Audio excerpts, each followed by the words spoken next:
Um,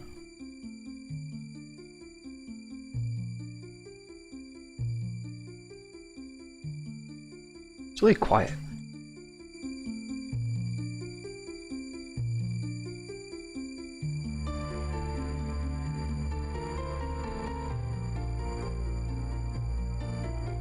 Alrighty, that's a good start, I would say.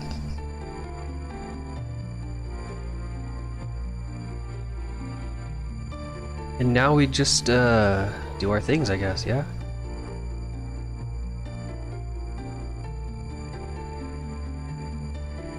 Why is it so laggy?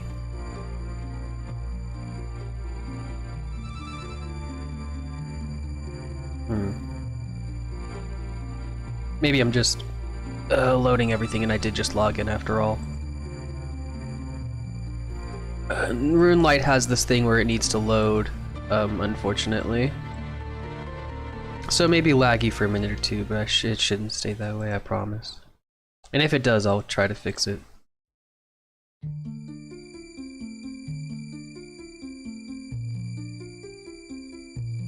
Because I know I'm not in 1920 by 1080, otherwise my my thing would be using a lot more memory right now, which it's not, so...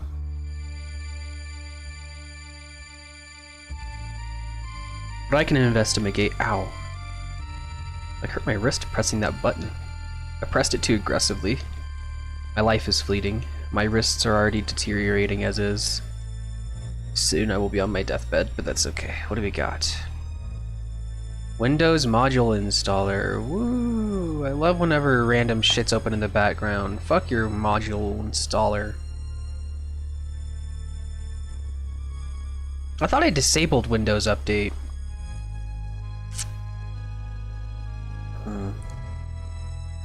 Well, I guess I'll have to mess with that at some point again too. How unfortunate. That's okay though.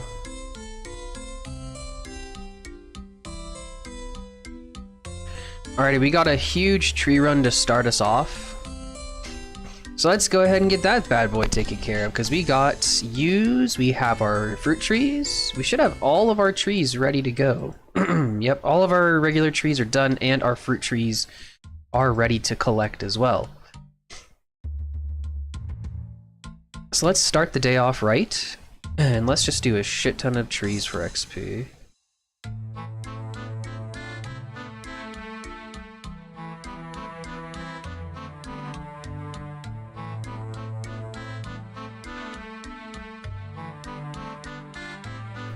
I did downgrade to yews instead of magics because they're just too expensive.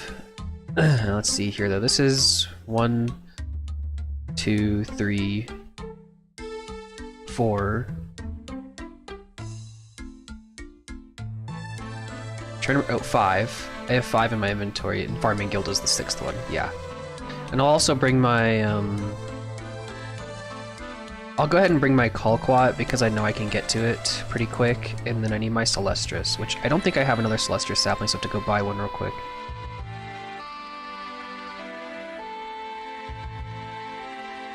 So let's do that. I'm gonna go buy my Celestris first, and then I'm gonna go to my run from there. We're gonna start the day off right with this farming XP.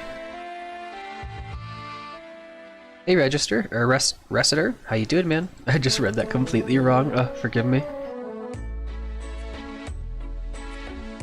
Turn down just a little bit for myself.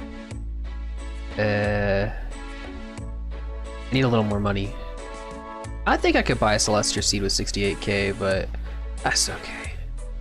We're just gonna sell our Snape Grass. I've been really trying to hoard the stuff because I want to see a mil worth of Snape Grass. Yeah. Oh, that's so nice. It's actually 280 GP each right now. It's kind of crazy. I might really just keep it and just sell something else, I guess. Because I do have these grapes of Zamorak that sell for a shit ton of money. I have some maple seeds I could sell. I do have the birdhouses I could toss. I don't need the garden pies anymore. I should plant a redwood today too. Oh, I need to do that, yes. I can sell my Celestris bark. This is a lot of money, yeah, 200k. I have a few thousand in these garden pies that are basically useless, but that's fine. Well, that's not true. They're not useless. They're just valueless. There's a big difference. Celestris.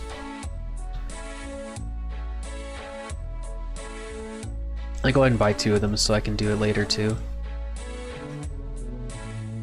And this requires me to have what exactly? Oh god, I can't remember. They are potato cacti. I need potato cacti for the Celestris. Let's grab that. And that's pretty much our tree run good to go.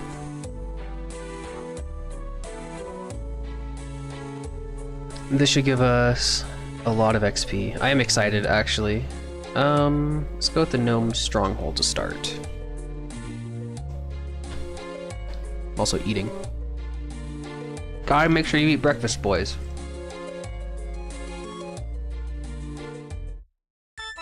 Pogba Kusa stream. I haven't caught the stream in a long while. I've been trying to stream a little more often, but half of that is due to the fact, half of the reason why you haven't caught a stream is because I haven't been streaming as much as I should be. And I apologize. Wait, I don't have a spade. Nah, there's a bank right here. It's fine.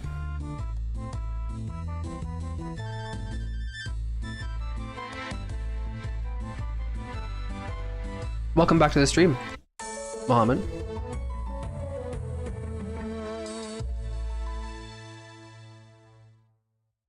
All right, you sapling. Eat. And now we're gonna go to Taverley first. Oh, Nature Impling. I can't catch that, I don't think.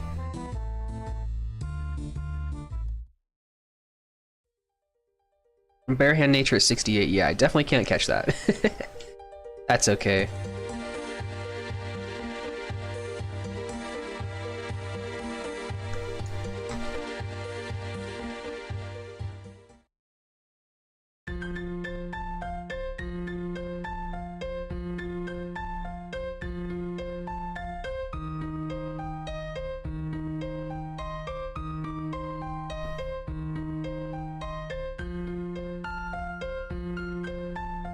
Two trees down.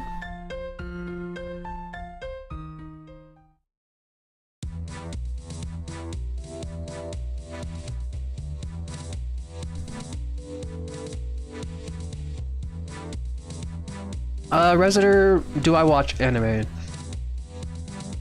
A select few, but technically yes.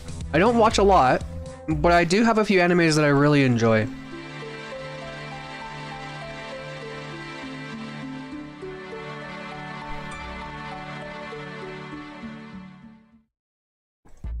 But I do not, I don't watch a lot of anime though. It's not because I don't like it, I just don't really watch a lot of TV in general. I don't have Earth Runes, I need Earth Runes. Names? The 2 that I really enjoy are Angel Beats and Puella Magi, or Madoka Magica, whichever you want to call it. I get yelled at for calling it Madoka Magica even though that's literally the biggest part of the name, so...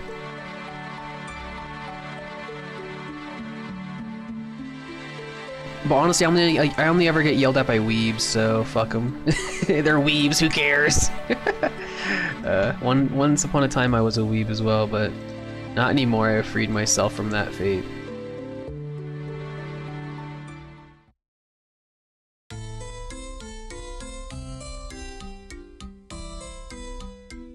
Yeah, those are my 2 favorites.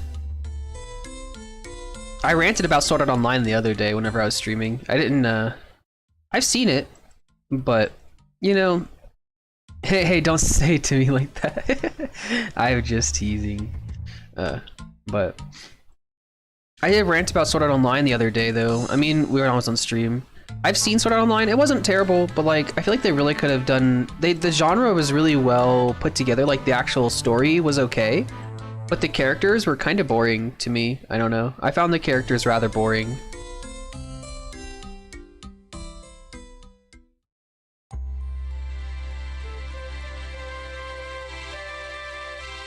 But I mean, the interestingness of the characters is subjective, so I mean, if you like the characters, you're more than welcome to. I've been busy with learning C#, so I was kind of logged out of the real world and just ignored all notifications. Now I have a little more free time. I can check who is on and found you streaming. Yeah. C#, I definitely remember learning a little bit of C#, but just not enough to say that I actually know how to do the shit, because I definitely don't. I was in grade school. Way back when I was in grade school, I had a class that was about game design, and basically, He's just splashing on a monkey? Interesting. Basically, we learned C# through Unity. We were doing just like making really shitty games. It was cool, but the professor ended up having to quit halfway through the second semester. Or no, he had to quit after the... Did I never... Wait. Oh my god. I never actually just got rid of my old Colquat. Fuck. I have to plant a new one. I don't actually have one today. Lame. Where do I go now? Farming Guild. Damn, I forgot to replant my Colquat last night, I guess. That sucks. Oh well. That's fine. We also got an Addis seed, boys. Sora Online is boring AF. I mean... The characters are just boring to me. That's the only thing. That's the only problem that I had with it, was just the characters were just lame, you know? Other than that, I actually rather enjoyed it. It wasn't terrible. The concept was actually pretty cool. But the characters were just very bland, in my opinion. Kirito had like almost no personality. To me anyway. I mean, that's just how it seemed to me. Look at that, 58,000 XP gained and we haven't done a damn thing yet. You love to see it, boys. That's the good stuff.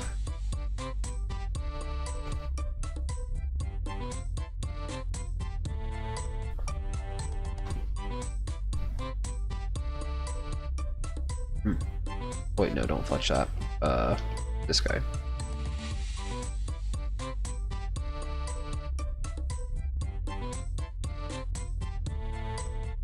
Shield Hero is better than SAO. I haven't seen it.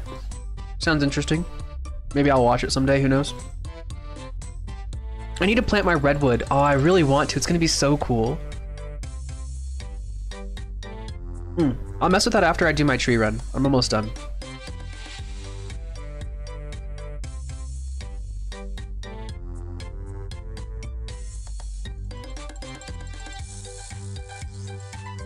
I believe I bought extra palm tree saplings. I didn't buy extra palm saplings? Son of a bitch. I have no money. Well, I do have money. It's all right here. But like, what the hell? I keep forgetting to buy things ahead of time.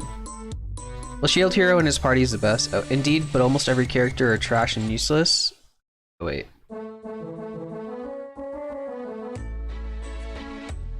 Oh, I see what you... Okay, I see what you're on about. Okay. These grapes are super fucking expensive. 1.5k each. I can sell them cheaper, of course. I meant to click the button, but I didn't. These are really good grapes, though. They're so expensive. It's ridiculous. 821,000 coins. It's a lot of coins. All right, I'm gonna buy my redwood sapling. What are the payments for redwood saplings? It's only 20k? Bruh, that's nice. I bet it's dragon fruit, isn't it?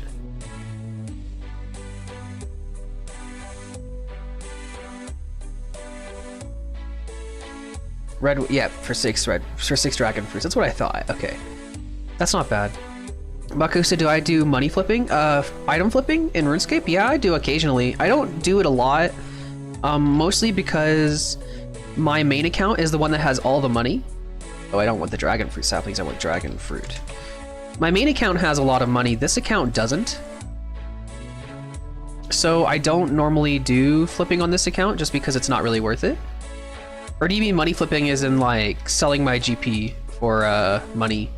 I don't do that if that's what you're asking. I have a weak side for and fantasy power animes my monkey brain enjoys, and I just turn on monkey brain mode and just enjoy the shit show. I get that. Okay, I have that. I need palm saplings, that's what I'm buying. Palm saplings, I need to buy like, I'll buy 12. I know I'm gonna use them, so I'm not gonna fucking just buy 6. Be annoying. Alright, I have a teleport back to the farming guild. I need 6 palm saplings. Or do I only need 5? Do I need 5 or 6? 1, 2, 3, 4, 5. Okay, I only need 10, but that's fine. That's fine, whatever. I'll grab all my papayas. Do I have enough papayas? Probably not. I'm just gonna buy more, just in case.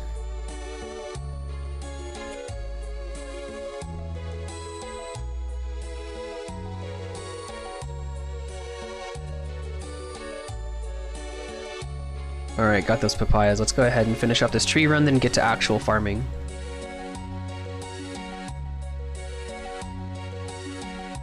I haven't seen Albion, any Albion videos for a long time.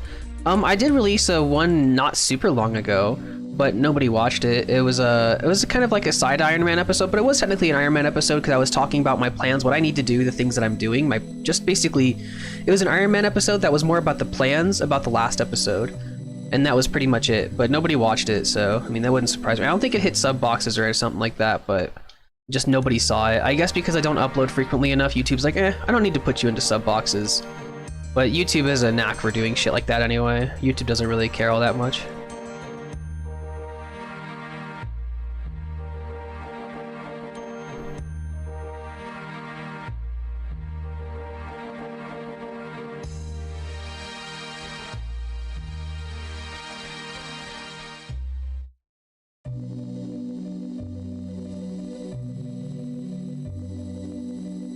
But it wasn't a crazy episode anyway, so like, it was more just about what the last episodes are gonna be. I'm giving myself 2 episodes to finish the series. I'm only gonna upload 2 more, and that's it. So I don't really want to milk the series whenever realistically there's only a couple things left to do in the entire series, you know? So I'm not gonna try just milking for content. I just don't think that that's right or worth it for you guys, and I just don't want to do it for principal point. And so I'm only going to upload 2 more episodes to that series, and that's going to be the journey to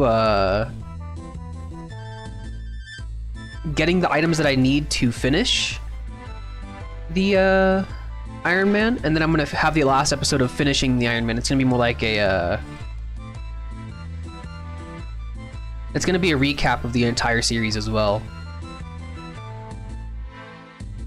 and talking about the experience.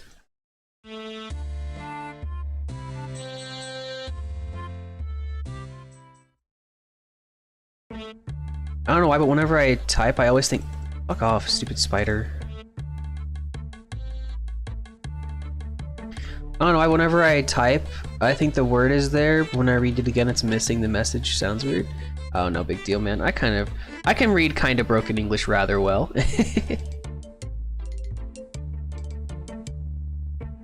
Albion without a guild is boring, honestly. I mean, it's not even the fact that I don't have a guild. That's not I don't find that part of the game interesting at all.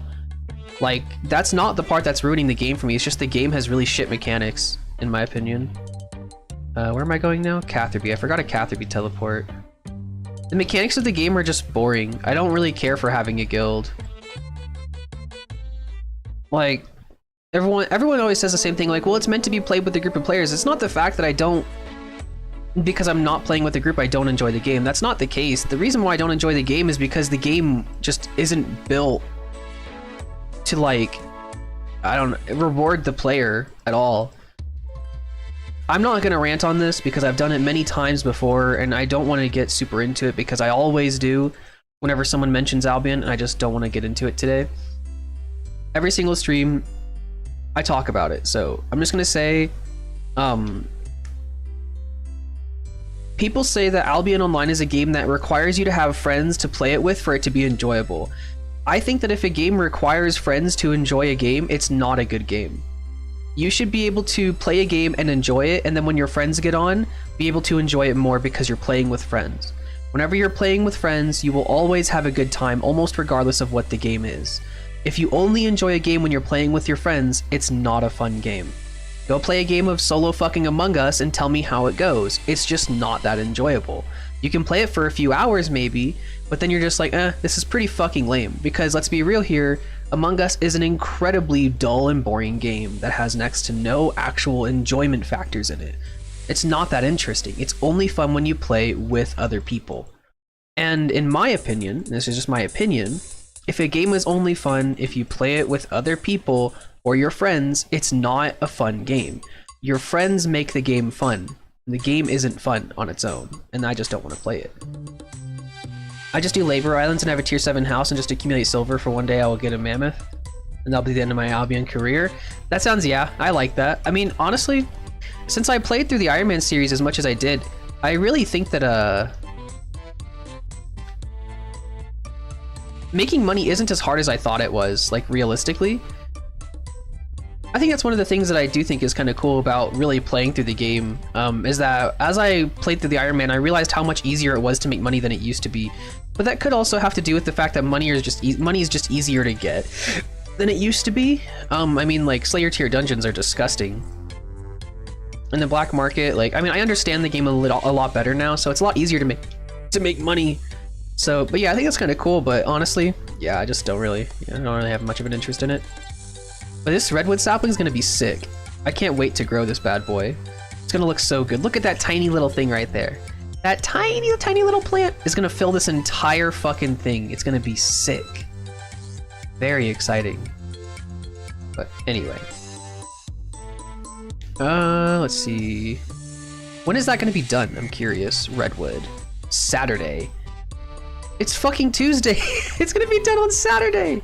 Oh, that's okay though. It's gonna be awesome whenever it grows. That tiny little thing is gonna fill up the entire fucking square. It's gonna be sick.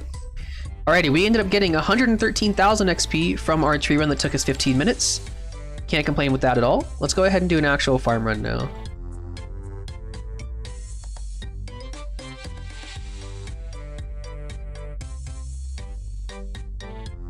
I don't really need a farming teleport, but I'll take it just cause. Oh, am I missing anything? No? Okay, sick.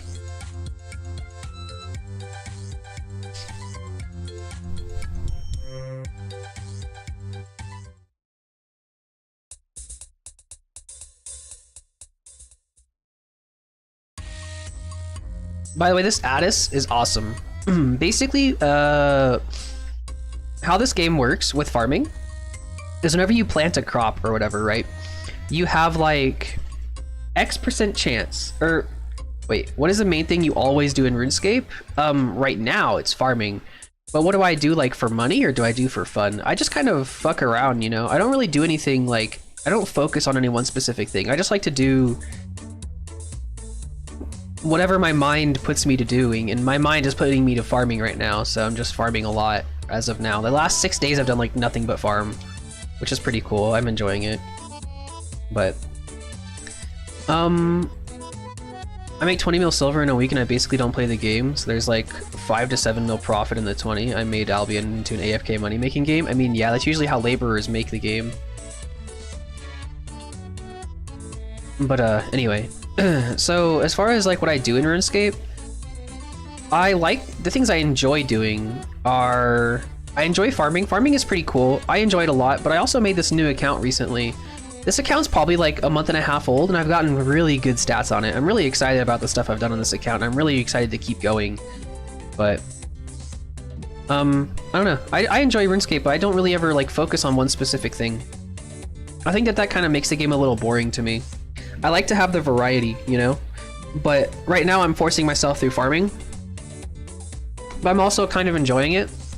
I've never gotten 99 farming on OS3 or RS3 or old school, even on my main account, so I really want to get it.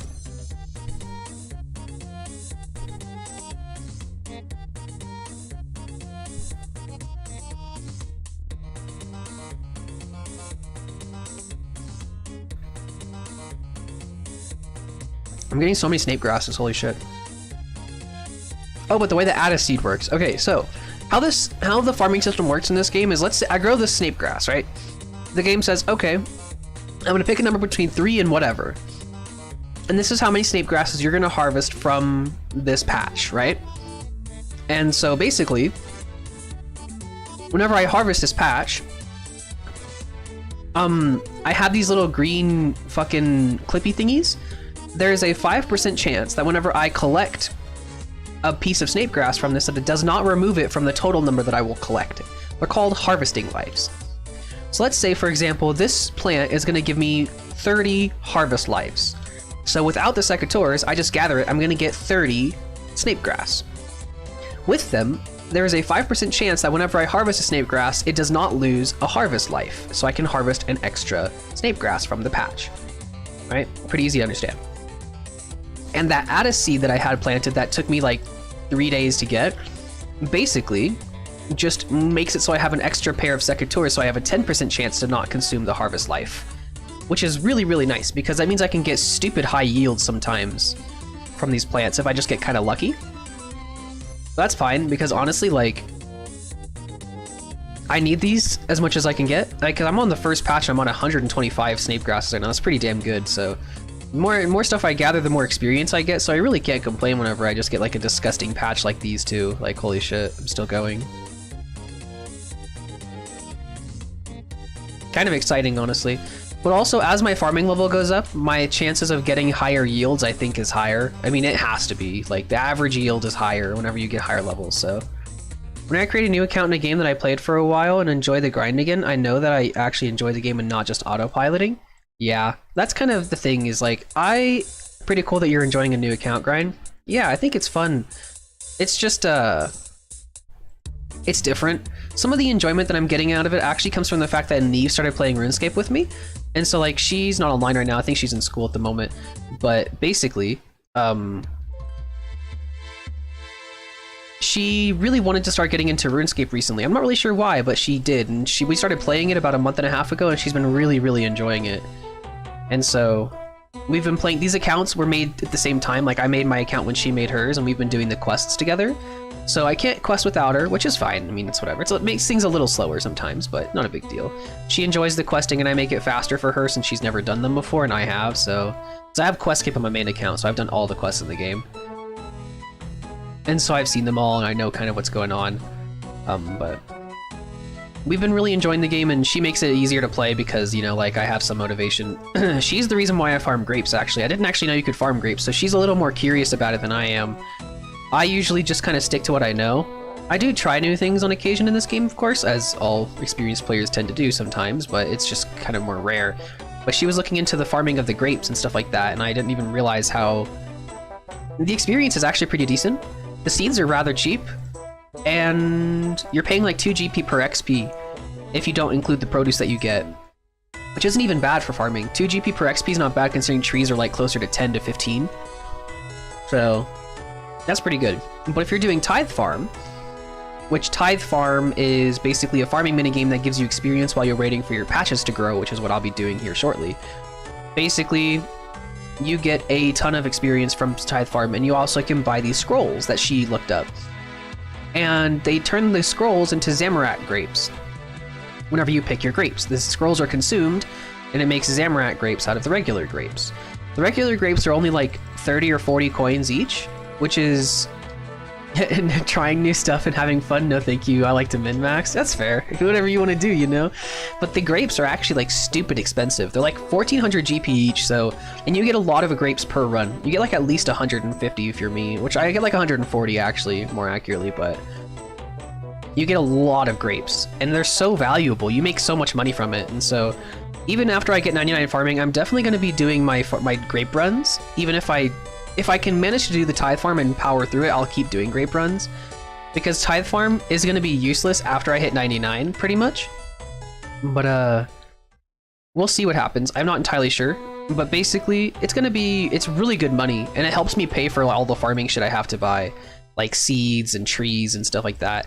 The grapes and the toadstools usually pay for that, because these toadstool seeds are very expensive. They're 61,000 GP each. And the herbs are actually good. They're like 9k each right now, 8.74, yeah. They're pretty expensive. But they're really good experience, which is the main reason why I'm farming them. But I make a good money from this farming, so honestly, it's really good for my account to be doing this, because I need the money on this account, so that whenever I actually start going for other grinds like crafting or herblore or whatever, I can actually afford it. Because there's like a quest that there's a diary that I want to do that requires 70 crafting, but crafting is an expensive skill if you're buying it. It's very pricey, and while I do have ways of making money, farming is just a really good way of doing it, and I want to get 99 anyway, so I might as well make a shit ton of money in the process, you know?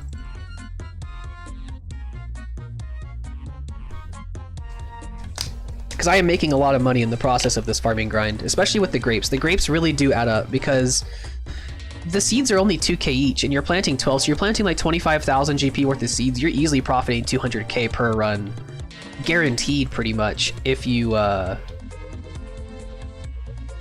what's the word for it? 200k guaranteed if you actually have the scrolls.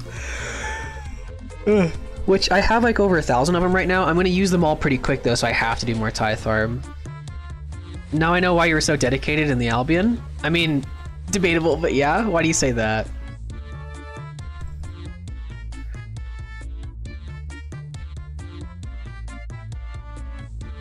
It's because I'm a no-life psychopath. How you doing today, Swearin?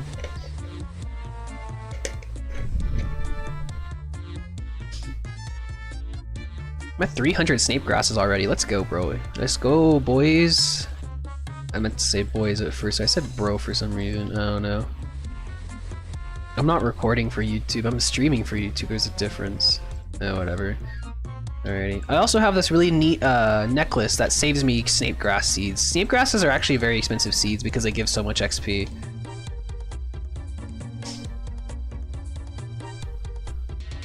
Eight's not great, but that's fine.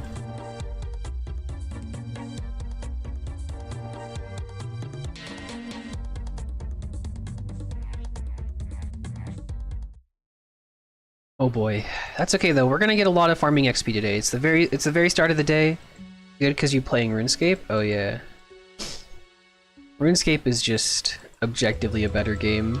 I don't know. Well, objectively it's a better game, but it's also subjectively a better game too. I don't know. I just, one of my biggest pet peeves with games, not just Albion. I'm not just shooting at Albion here. This game does have Iron Man profiles. Oh, there's Neve. She just logged in. Speaking of the devil. But one of the things that I require in a video game is I want the game to make me feel like I've accomplished something.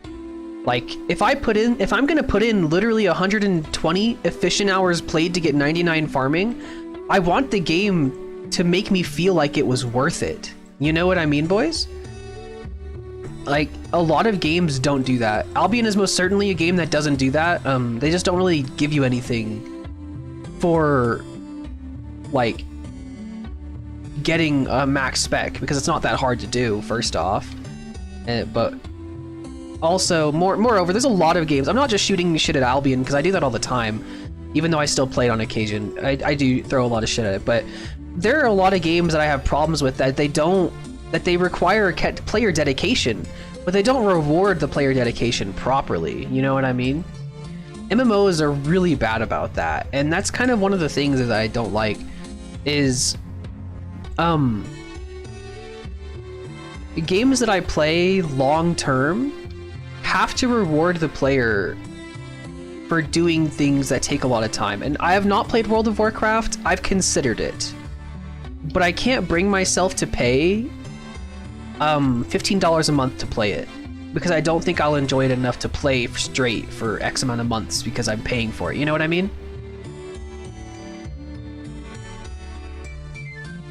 One of the benefits to RuneScape and Albion, they both do this really well, which I think is good, is that they make it so that you can pay for your in-game membership with money in-game. I think that's really good. I'm really glad that both games have done that. Albion's just now, I mean, Albion started doing it whenever it came out, I think, but RuneScape's been doing it for years. And honestly, it's a really, really good thing that they do that, because it makes the game a lot more enjoyable and easier to play. And it makes it so that I can play the game without feeling obligated to play it. You know what I mean? So for example, to get 2 weeks of membership, which would normally cost $7, right now it's 4.3 million GP in this game. That's pretty cheap right now, actually. Normally it's closer to 5 or 6, but sometimes it gets down to 3. Just depends on the economy. But as of right now, I basically paid for a whole year of membership for like 50 million in-game coins. It was actually closer to 60, maybe 65 or something like that, but beside the point. I got a whole year of membership on my main account for like 65 million coins in game. And realistically, 65 million coins, I could literally make that in less than a month if I wanted to. Because I was AFKing at Blood Runes, which takes almost no attention at all. And I was just sitting there for 2 days straight and I made 10 mil. Easily. Like, that's so good. Like, I can actually afford my membership without having to pay them money. And like, don't get me wrong, I enjoy RuneScape, but Jagex doesn't deserve the money. Like, they just don't. Not from me, anyway. Like, I will play this game until I die, probably, because I've been playing this game for 12 fucking years, and I don't think I'm going to stop anytime soon. But the thing is, I'm not giving Jagex my money. It's just Not something I want to do. And Jagex has a lot of problems with the way their company's running right now, and I just don't want to fund that, you know what I mean? It's like, I'll buy the bonds that other people are buying, but I myself will not give them my money. Oh, make it so people in countries with low income can try it, which will boost your player base, since MMO without players is like trying to swim in the desert. Yeah, pretty much. So, I mean, Jagex, once they fix the botting issue, I probably won't have as big of a deal buying bonds. But until they really fix the botting and implement the entirety of the bot nuke system, I'm not giving them my money. I'm just not. Because they should have had this whole botting and cheating problem fixed. They should have had that fixed years ago. Because RS3 has no bots. Zero. There's no bots in RS3. But there's tons of bots in old school, and they're flooding the game constantly. It's ridiculous. They spread like wildfire. And Jagex just doesn't want to pay a computer coder enough money so that they can actually, like, you know, get shit done. It's not like they don't get money. RuneScape is one of the biggest MMOs, if not the biggest MMO, maybe next to World of Warcraft right now. Like, RuneScape has hit peak player counts recently because of some of the updates they've put out. They're doing good. It's not like they don't get money, you know? But the thing is, they're just not, like, they're just not doing the things that they need to be doing as a company. There's a few things that they should be doing and they're just not, and I'm just not giving them my money because of it. And so that's one of the reasons why I really enjoy that there are ways to purchase your money in a game. I think a way to buy your membership, premium membership in game with actual coins. I think that that's really important for me. And I know World of Warcraft doesn't do that. At least I know they haven't. I don't think they do that, which is one of the reasons why I'm hesitant to play it. Maybe in the future when I have more of a disposable income, but right now I don't, most certainly not. So yeah, I don't know. For now, I'm sticking to RuneScape. I really enjoy this game, and I think that there's a lot of, other than like the botting and the cheating problems and the PvP problems, because there's PvP problems in this game too, but it's not so much about PvP problems, it's just the fact that no one at Jagex actually participates in PvP. And so all of the updates they put out are just kind of meh. But honestly, adding Soul Wars, absolutely love it. Thank you, Jagex. Oh god, I love Soul Wars. It's so fun, but I just can't play it on this account. I think there was something like WoW tokens. I mean, probably. I mean, Eve, I even considered like getting into Eve, and I did try making a couple videos on it. My last video got like 50 views. Didn't play it after that. Well, I didn't. It's not that I didn't play it after that. One of the reasons why I didn't play it is because I got fucking cheesed by the game, and I died for like, I don't know, a few hours worth of progress. Probably several hours worth of progress, but that's fine. I mean, that happens all the time. But yeah, just kind of a rage quit there. But since it wasn't received super well, I just stopped.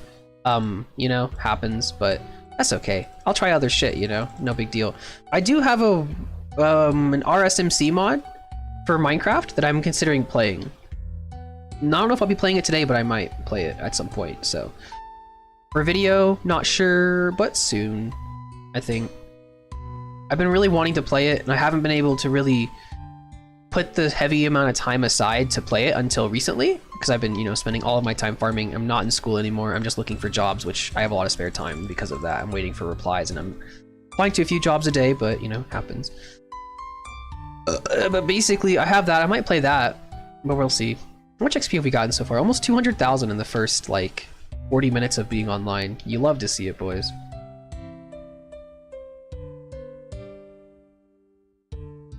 We're not quite going to get 200,000 XP. We're going to get kind of closer. We're going to get like 190, maybe. Have you tried the Minecraft RuneScape server? I have, and I'm not a fan. They do a lot of good work, but it's not quite what I'm looking for whenever I'm looking for RSMC mods. The mod pack that I have, I actually am in the Discord with the dev. He's a really cool guy. He does a lot of work whenever he can. But yeah. Oh, wait. Because I played HS, what? For 5 years and heard that some players were paying for expansion with WoW tokens. Oh, okay, I see what you mean. I also heard the grind was real. I mean, I'm sure, yeah. Because they want the money, you know? The thing is, like, people are willing to buy GP in RuneScape with their mom's credit card all the time, so I mean, it's more common here So that's probably good. I mean, Jagex gets a lot of money. They just, I don't know what the fuck they're doing with it. I like most of the updates that they do, but there's a few things with Jagex that they need to fundamentally fix. They need to pay their people more, is what they need to do. It's not like they don't make the money. Like, I don't know.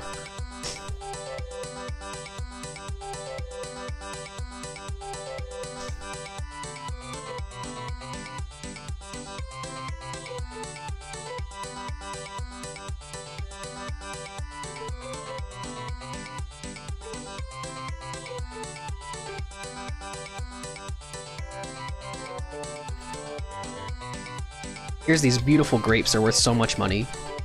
Oh, it's so good. I only got 5. I've never gotten 5 from a fucking grapevine before, Jesus. The minimum I've ever gotten was 6. Unlucky. I mean, the max I've gotten is like 50 plus, so...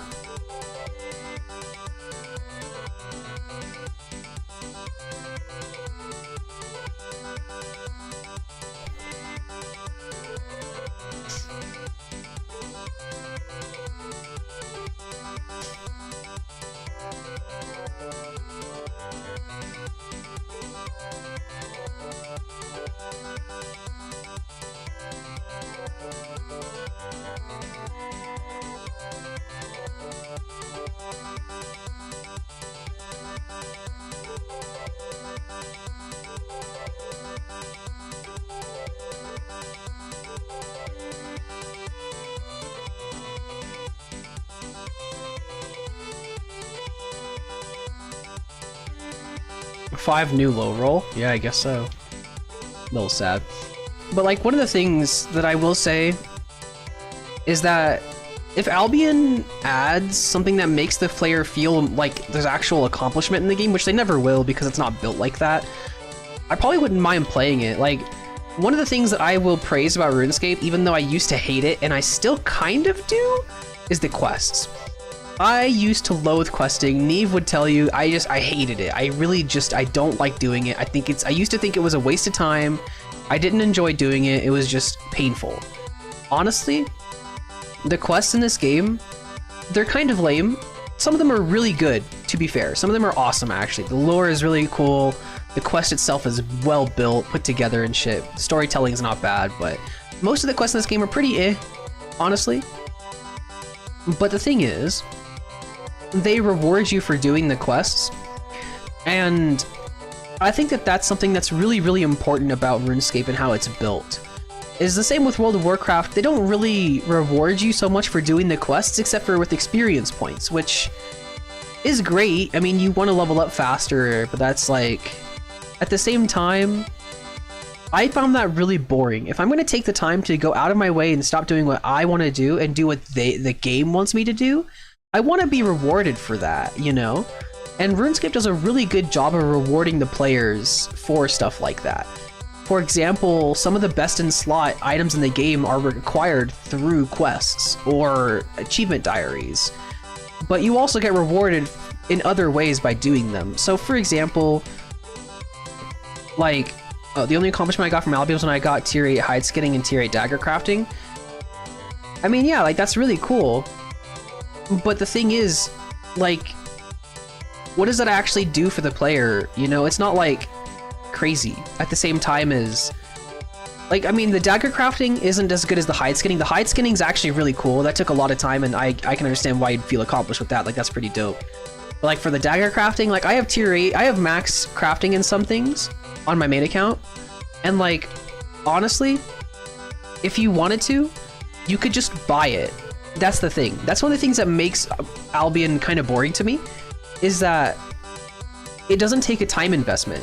If you want to do it, just have a big bank value. You can just buy tier 8 dagger crafting in the span of an hour and be done with it. Just have a mammoth, buy a billion fucking daggers, take them all to the thing, and just grind them up for XP, and you're done.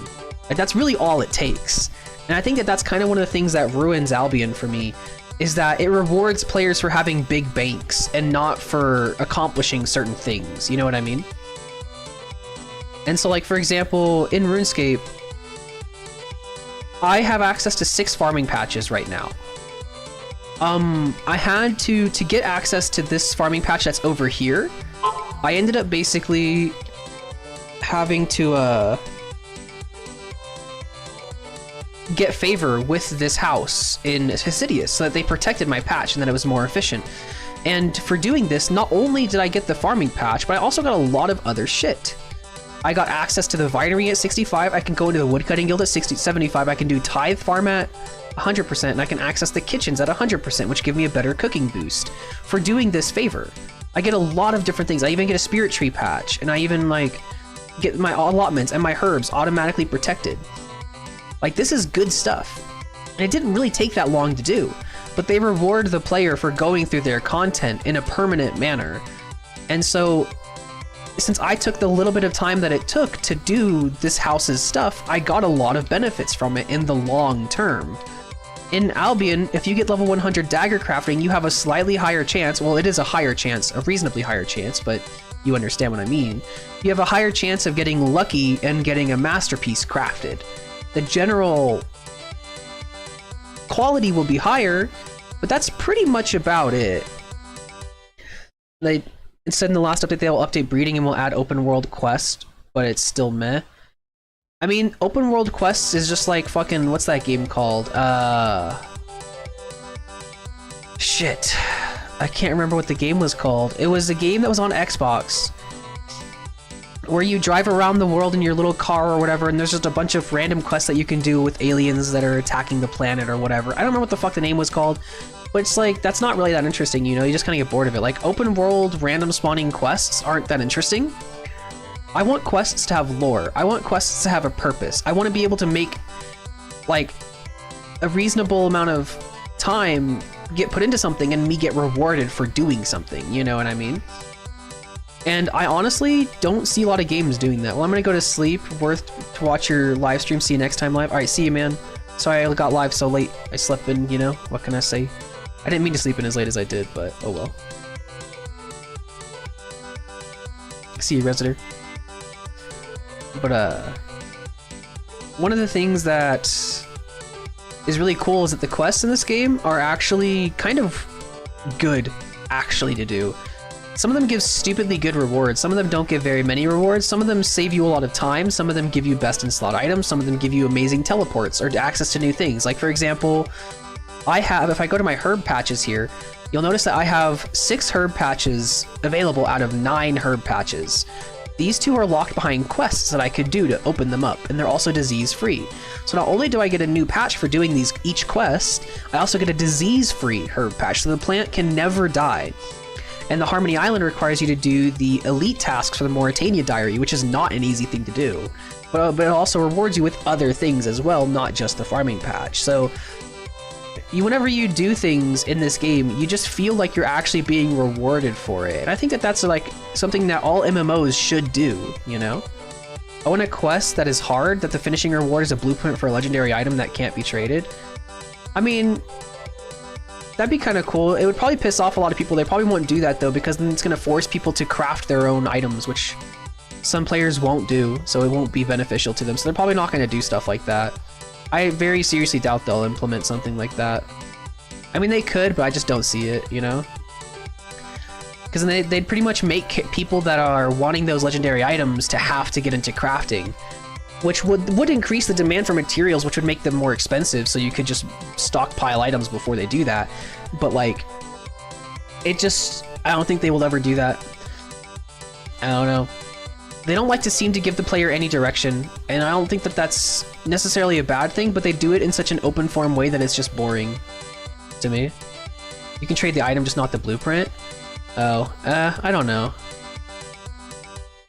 I think that would make it less unique.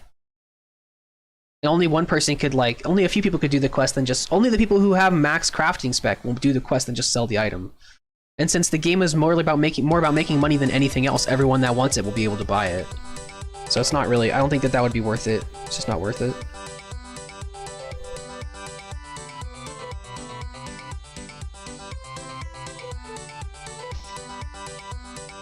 Albion is basically just a money-making game. In essence, that's all you do, is just make money.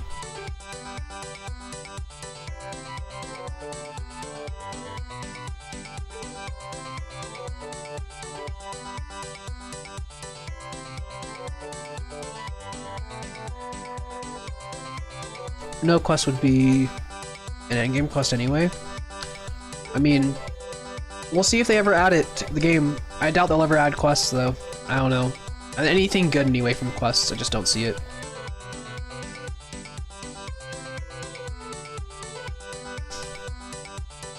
I feel like it would take weeks to finish. Yikes. Why would you ever want to do a quest that takes weeks to finish? That'd be stupid.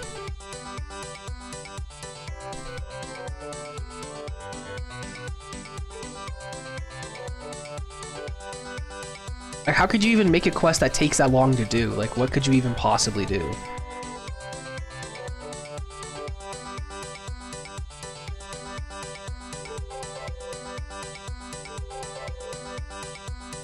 Putting quests together like that is just a massive thing, if they're gonna be, like, actually worth the time to put together. RuneScape's arguably one of the two biggest quests in RuneScape, Song of the Elves and Dragon Slayer 2.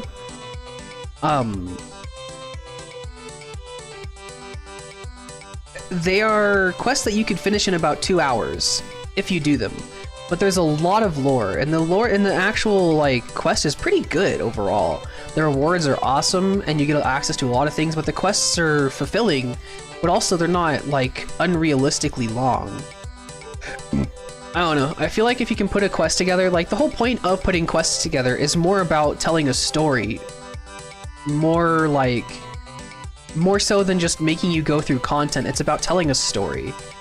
I think that that's the thing that a lot of people, if Albion actually puts a quest together, their biggest problem is they have to put together lore, which Albion doesn't know how to do.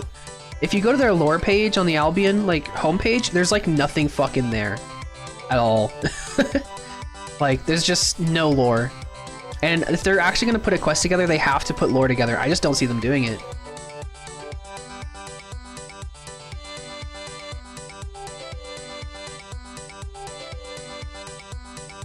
Like, RuneScape has a lot of lore behind it, but also, to be fair, keep in mind this game is a lot older, so it has a lot of a head start, actually, but yeah.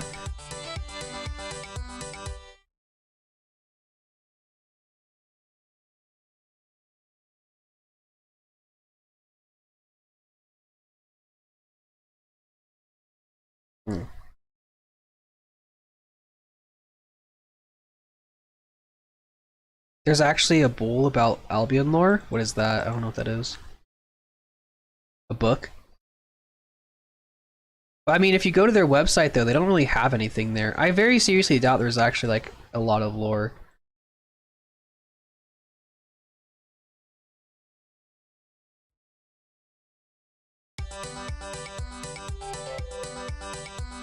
I mean, maybe I'm wrong, and maybe they release something eventually, because, like, I remember one day I was looking for a video trying to find lore on the game, and I just couldn't find fucking anything. There's nothing. Maybe they released a book recently, thank God, because there was absolutely no substance to the game whatsoever. If they did, good for them, because it needed to be done. But I remember there was a video I was trying to make at one point, and I was trying to make a bit. It was a tiny bit. It wasn't going to be super funny or anything, but I was trying to find some of the lore of the game to explain something that I was doing, and why or whatever. But yeah, there's like nothing. I typed in Albion lore, I went to their website and everything like that, tried finding the lore page on there, anything online that I could find, and like, it was just, there was nothing there, like, at all. Like, there was just fucking empty, you know? Like, it was very, there was lore, don't get me wrong, but like, it was a timeline, not a story, you know?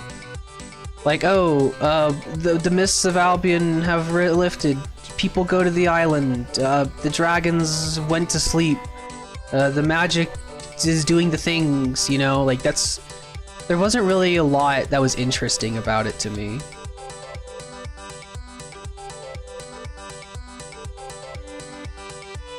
And while I necessarily don't find the RuneScape quests interesting, I still think the stories that they tell are good.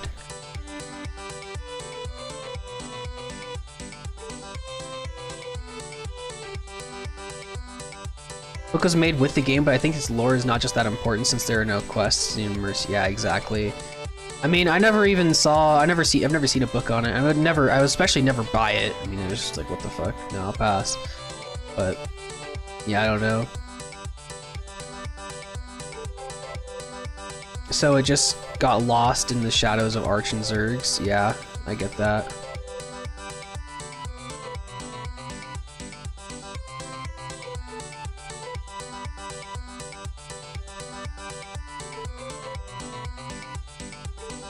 I mean, Albion does what it wants to do, and it does it well for what it is, but it's just not my thing.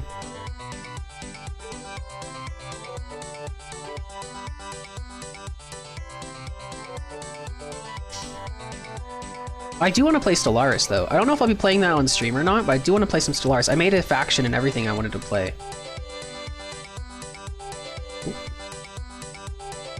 The best lore in an MMO is WoW. I mean, WoW does have a very extensive lore, honestly. RuneScape definitely doesn't have as much as World of Warcraft does. But if you really want to immerse yourself in a world with a lot of lore in it and you actually care to read it all, World of Warcraft most certainly is better than RuneScape in that regard.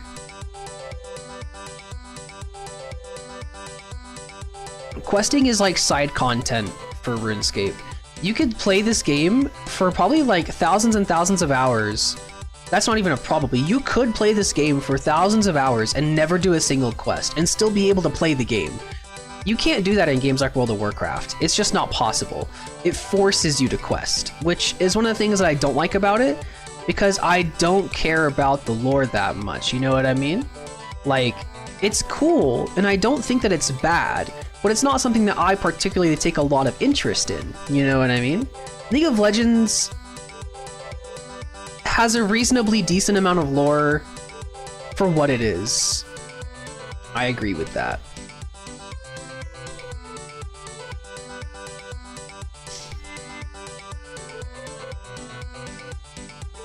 As shit as the game is, and as shit as the development team is for the community, like, you know, I get it. I mean, my biggest problem with League of Legends is by far the community, and honestly, Riot Games just refuses to do anything about it. Riot doesn't care anymore. Like, they put together something that was honestly kind of amazing, but they just stopped caring because it's kind of like they know they're gonna succeed no matter what they do, so they just don't care anymore. The community is just so painfully toxic that it's almost impossible to play a game, like, and at this point, League of Legends has gotten so bad, and Riot doesn't even punish players for being pieces of shit. You know what I mean?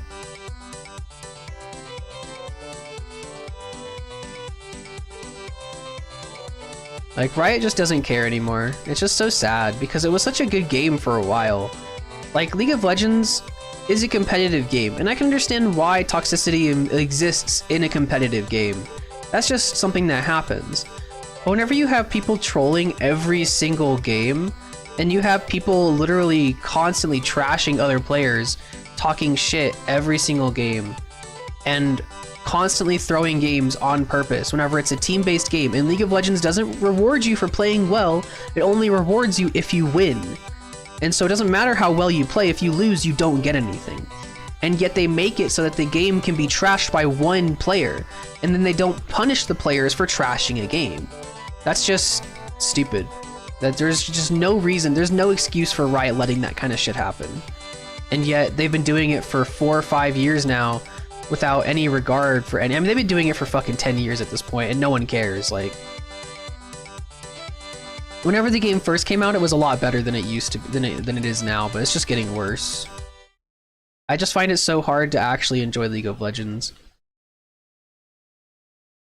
It's just depressing, honestly. Like, whenever you play League of Legends, you literally play with the scum of the earth people. Like, they're just terrible fucking people. And I just can't understand how people could be so awful and just Riot doesn't fucking care. It's just disappointing, honestly, how little Riot cares.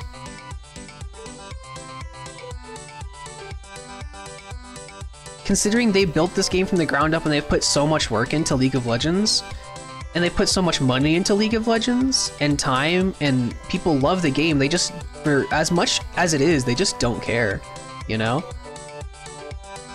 Like, I remember this stupid little fucking video they put out where it's just like, so we've been realizing that a lot of players have been exhibiting very bad behavior with AFKing in games, and we at Riot Games don't condone that kind of behavior. But like, you don't do anything about it, so why do what do you mean? Of course you do. If you don't punish people for doing stupid shit, you condone it. It's the same exact thing. Like, I don't know. Riot's never gonna fix that kind of shit, and they're always gonna let people be stupidly toxic for no reason whatsoever. Like, what can you do? Riot Games is the biggest problem with League of Legends. They just don't care anymore. That's the biggest problem with League. If Riot Games would actually crack down on the community like they are supposed to and like they should have, then the game would actually have been so much better.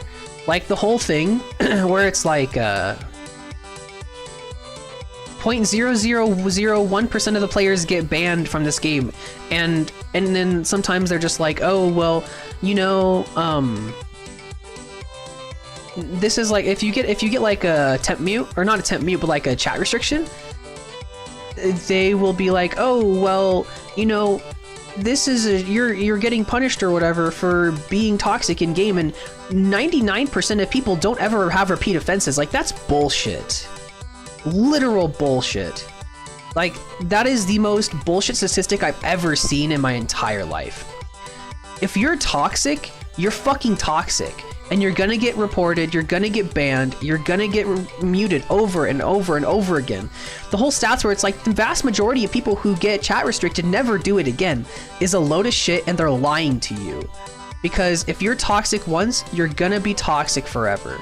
And that's just a fucking fact. But Riot Games doesn't want you to know that their community is just outright fucking trash. Because they don't want it to go on to look bad on them for them having a shit community and them not doing anything about it. But they don't care. So they lie to us all the time. If you think that literally 0.01 or 001% of the population of League of Legends has been banned at one point or another, that's a fucking lie. That game is just way too toxic for that to be true.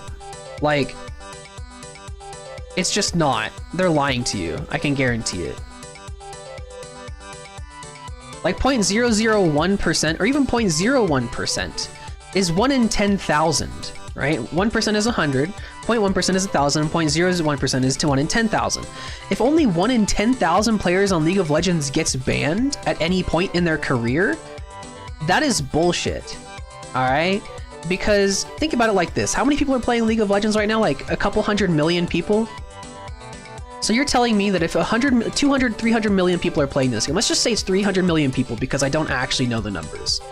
If it was 300 million people and 1 in 10,000 people gets a ban, so you have like, let's say 3 people get banned, that's 30,000 players.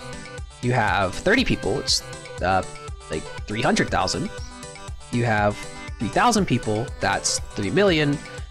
And then you have basically 300,000 people over the course of the game have been banned. Like, I don't believe that for a second. 300 million people playing the game and only 300,000 have ever gotten a permanent ban. That's just not accurate. That community is way too toxic for that to be true. Like, it's just shit. That's the biggest problem with it. Out of my 5 friends that play it, 3 of them got banned. I mean, so have I. I've been perma-banned from League of Legends before.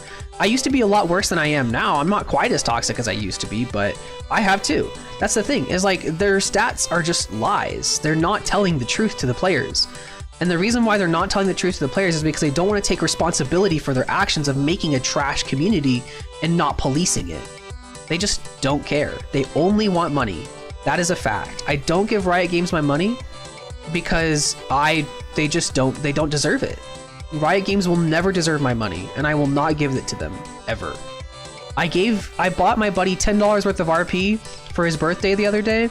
That's the money. That's the most money they've gotten out of me probably in like, I don't know, 6 years at this point. They just aren't, it's not worth my money. They don't deserve it at all. 0%. Like, they just don't care. Companies that legitimately care about their game, like, as much shit as I give Albion, the dev team actually cares.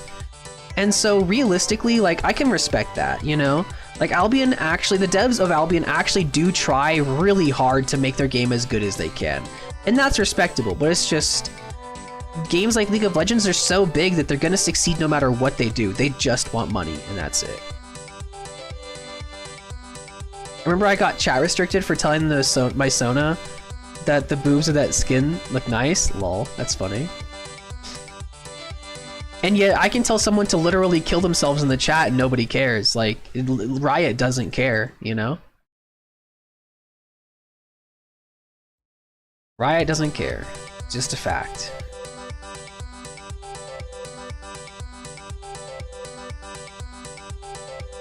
That's the biggest. It's so sad too because League of Legends is like not terribly put together. It's not a terrible game. Like, I give the game shit sometimes because I think the game is dumb and the mechanics are kind of bad sometimes, and it's kind of buggy too. But some of that could just be incompetence, and I understand that. But the thing is, like, League of Legends isn't a terrible game, but it has terrible creators, and that just ruins the game for me. You know what I mean? It's kind of shit.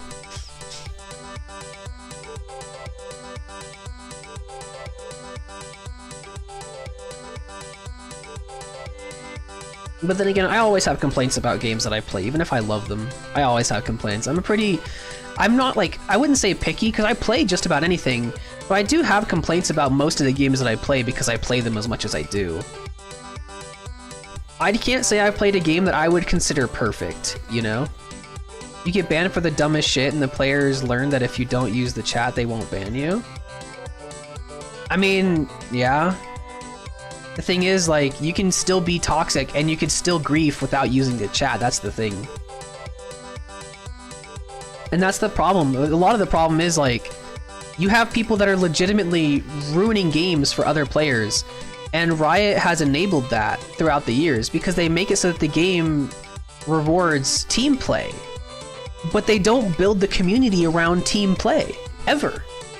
And that's the problem. That's the biggest problem, in my opinion, is like, I play the game as a team player most of the time that I play. I don't usually play support, but support's one of the roles that I do enjoy. Support and jungler are kind of the roles that I play best, but not the ones I play the most. I mostly play jungle, but the thing is, even as a laner, you have to understand that you're a team. And League of Legends community doesn't have that mindset that you are a team. But the problem is, because League of Legends forces the players to play as a team, but they don't teach the players that mindset, especially in low elo, because I have a few buddies that are in low elo, and right now, I'm sitting in pretty low elo as well right now. I just don't play enough anymore. I haven't played in so long, and honestly, like, I just don't care to play it anymore to grind for the elo or whatever. But beside the point, I know I'm shit at the game. Especially in low elo, nobody has the mindset or the understanding that you're a team. And yet Riot only rewards you if you win as a team, right? And that's the thing that ruins the game a lot, because it gives these players this idea that if they win, they are the reason that they won, not their team. If they win and they did well, they are the ones who won the game for themselves. But the thing is, that's not exactly the case. You won the game because you played as a team, and the team played around you if you're the carry. That's how it works. But people aren't intelligent enough to actually understand that that is how the game works. And so it's very difficult for players to ever climb because people don't have this understanding that you are a 5-man team. And so they'll be playing as carries, and then if they fail, they blame other people because they have this victim mentality that it can't possibly have been their own fault. There are some games where I definitely played like shit, and I can understand that I played like shit.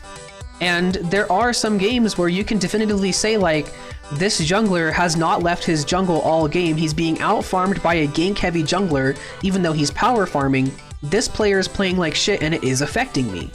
You can say that sometimes, but you can't use it as your excuse every single time you play bad. But the thing is, that's what every single League of Legends player does, is they blame other people for their mistakes. And it just makes it so hard to play. Holy shit, I just remembered that playing preseason ranked is absolute cancer and any elo is harder. Yeah, that's fair. My highest was gold 1 or gold 2, and I just gave up because I realized that I lose my mind if I pushed a diamond playing jungle. I mean, the thing is, I sit in about high gold usually as well, which is pretty low by some people's standards, and I get that. But the thing is, I played the game rather casually. I've never actually, except for one time, the first time I ever got into gold was the only time I've truly ever sat there and grinded out the game. Played it constantly, every single day, trying my best. And honestly, the reason why I never really grinded the game out again is because I got no fulfillment out of getting into gold my first time. It wasn't that interesting. Like, it didn't make me feel accomplished. And that's another one of my problems with League of Legends, that it doesn't make the player feel accomplished for their accomplishments. It doesn't reward the player for their accomplishments. And that is, again, one of the problems I have with a lot of games, and League of Legends is a prime example of that. You can play 2,000 games in your Gold 3 ELO and still be there, but it doesn't reward you in any way. Even if you do climb, you don't get rewarded for anything that you do. Like, as a player, you have to reward yourself. And if the game is made in a way that you have to reward yourself for the things that you do, just go reward yourself and do something real, like in real life, and actually get something productive out of your time. Like, it's just a waste, you know what I mean?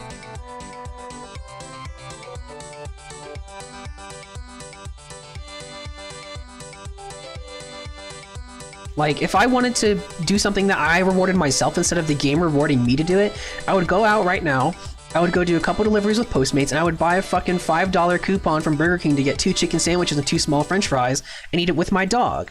That's rewarding myself. The game doesn't reward me, so I have to do that myself by saying, oh, I'm so proud of myself for getting to this rank. I feel like I did good. But the game doesn't ever really give you that satisfaction. You know what I mean? Because it doesn't really make a difference in the end, in the grand scheme of things. It doesn't. As much as people want to believe it does, it doesn't. Like, yeah, no. And League of Legends just doesn't reward the player enough to justify playing it for me. I mean, it's kind of cool how they did make the level go past level 30. And so I think that was kind of a cool update, I have to admit, because I thought it was pretty lame how you could only get to level 30 and then after that it was just kind of like, you know, whatever. I always wanted it to go past level 30. And they finally made it so it did, which is pretty cool. And so now I can make fun of my friend who's level 548 and is still sitting in the bottom of gold, bless his heart, even though he tries his best. I think a lot of it is his hardware issues. He's actually a pretty decent player, but his computer is like kind of shit. So he lags like constantly. Like, he's always having lag issues.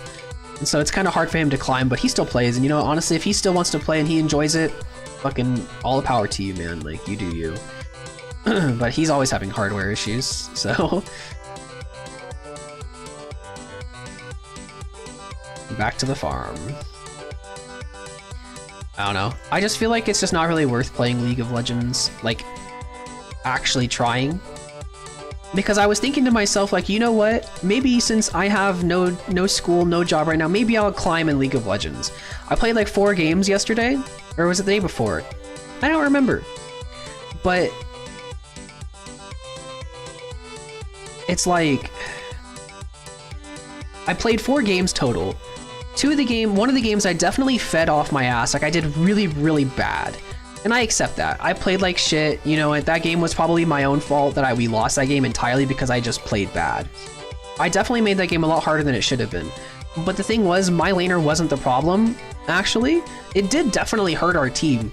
But somehow, in some ungodly fashion, my bottom lane ended up feeding more than I did. Like, I don't even know how they managed that because I was basically inting. Like, it was rough. And they still managed to die more than I did and make their bottom lane a literal monster, and I couldn't do anything at that point, but always how it happens, of course, but you know, anyway. One of the games I definitely hard inted, that was my own fault. I definitely deserved that loss. That was a rough game.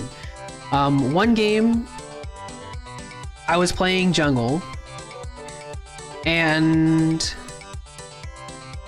oh god, what was it? I was playing Warwick, and I wasn't really farming as much as I should have because I was constantly trying to fight in lanes, and I didn't take too many kills. Normally as Warwick you don't want to take kills because Warwick doesn't do a lot with the gold, and so you usually try to give them to other people.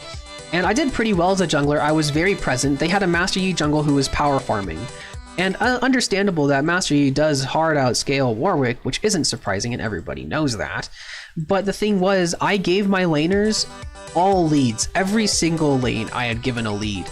And every single laner that I had gone to give a lead, which was all of them, still ended up getting solo killed by their laners at some point or another because Yi never left his jungle.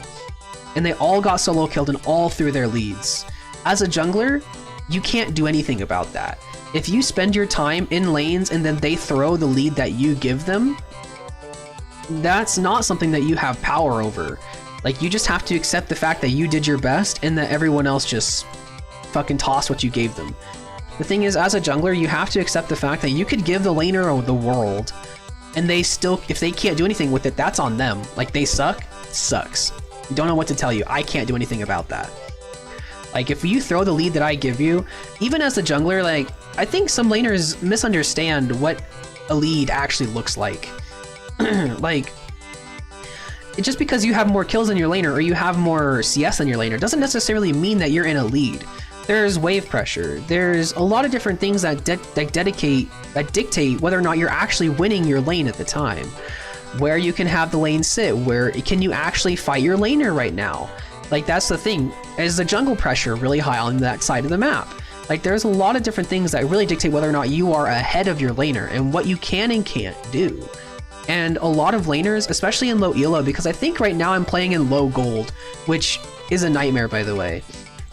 A lot of laners don't understand that there's wave pressure, that there's jungle pressure, what they can and can't do, champions that they can and can't fight. You know what I mean? Like, it's not something that people really think about, because most players in low elo don't know how to think. As awful as that sounds, a lot of them don't think very much. And realistically, a lot of the problems that some people will have in their lanes, if they thought for more than 5 seconds before doing something, they would do better, or they wouldn't have gotten themselves into a bad situation. But like, I don't know. A lot of people are just really stupid, actually. Like, I'm not saying that because I'm toxic, I'm saying that because it's kind of objectively true. Because a lot of the players, especially in low elo, just have bad decision-making skills. I think that's the biggest problem. You have to be able to make decisions quickly. And you have to be able to pay attention to what's going on around you. And people in low elo cannot do both of those things at the same time. It's one of the biggest things that annoys me as a League of Legends player is whenever someone's lane roams. That's fine. If your laner leaves, I don't have a problem with your laner coming to my lane. If I notice that they're gone, because it's not just their fault, it's not just their job to ping it, I also have to notice it. And so if I'm paying attention to my mini-map, I will notice if their laner is missing, even if they don't tell me their laner is missing. And so it's on me and them to notice that their laner is gone. But if your laner is gone, either you freeze the wave by your tower or you shove it in to force them to either come back, force the jungler to show themselves, or to punish them for leaving the lane. If you do that and the person who's getting ganked is intelligent enough to not fucking die because they're paying attention and notice that your laner is gone, you will get a lead. And the thing is, a lot of players don't understand what to do whenever their laner is no longer in lane with them. It's like so easy to understand the things that you should do, but they just don't think, you know? The average player is not smart and they're brain dead, and that's why most players are so really lower. I agree. I mean, the thing is, like, if you just think for more than like 3 hours a day in your daily life, you'll probably be in gold or higher. That's the thing. Like, I'm not a good player in League of Legends. A lot of the reason, I will say that I usually play around a plat level if I'm dedicated and trying very hard. I do play around plat. Now, I'm not saying that because I'm trying to brag or whatever, like, I'm actually just better than everyone in my rank. I usually do play around plat. I sit around low plat, high gold whenever I play. But whenever you play in like low gold, high silver, whenever you just stop playing for a while, you can really tell the difference. Not in skill, because there's really not much of a difference between gold 4 and gold 1 as far as skill goes, because half of it's just luck. A lot of the difference in the players is mindset and wave pressure, or like wave control is a lot of the difference, and decision making is a big difference. Like, you have to be able to make decisions, but like half of the kids snowflakes that, you know, are playing the fucking game these days are like the people that think that not being able to make, that people that think being indecisive makes them quirky, I feel like those are the people that play League of Legends. And so they don't make up decisions whenever they're actually, because they've talked themselves into being indecisive as a personality trait. And so whenever they're playing games like League of Legends that require you to make decisions, they just fuck everyone else over because they don't know what they're doing and they don't know what to do. And that really does hurt a lot of players whenever people can't make up their minds. I saw people play 7 games a day and barely be able to get to gold, silver 4.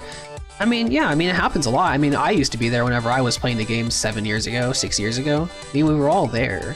It's just things that you have to learn. But a lot of the thing is like, as you're, I mean, I was young at the time, of course. I was like, 6 years ago, I was fucking like 15, 16 years old. And so whenever I started playing the game, I think I was 14 or 15, one of the two. A lot of it has to do with the more mature state of mind. But as the game has gotten older and as the player base has gotten older, the game has just gotten more toxic. And that's the problem now. People are generally better at the game than they used to be. But the thing is, people also have this egotistical mindset that because they've gotten better at the game that everyone else is worse than them. You know what I mean? I don't know. League of Legends is fundamentally a good game in a way. But the thing is, the community is just so shit. And Riot doesn't care enough to like actually police their players that it just doesn't matter if the game is good or bad, honestly. So it doesn't matter what the game does in the future. Even if they add really cool updates or whatever, the game will always still be fundamentally flawed at that. I never got hard stuck in bronze. I never got hard stuck in bronze either. I got, I'm technically hard stuck in gold right now, but I got hard stuck in silver for 2 years as a kid. But I've been in gold for like 4 years now, but I don't really play enough. I did get into my plat promos at one point, but you know, I'm not that cool. I didn't get there for very long. Silver was where I floated as a noob, pretty much same. I was in high bronze for my first season and I made it to silver pretty quickly. It didn't take me more than a year to get into silver from bronze. But that was also, I mean, I was young as fuck, so I was pretty fucking stupid. And making actual decisions in the game was a little harder for me. But that's okay. I don't know. It's just one of those things that I played in silver for like 2 years and I got into gold pretty quick. I got hard stuck gold mostly because I stopped really trying. And I know people use it as an excuse a lot, but I think it's almost a valid one depending on the situation, because I haven't really grinded out ELO in a long time. And honestly, I actually inted once and forced bronze. Nice. I've inted several times, but I'm not toxic. I would, as a distinguished player, I would never do something like that, actually. I can't believe you would ever int. That is awful. I hold myself back a lot whenever it comes to fucking playing ranked, because I kind of troll myself in a way, because I am a little toxic.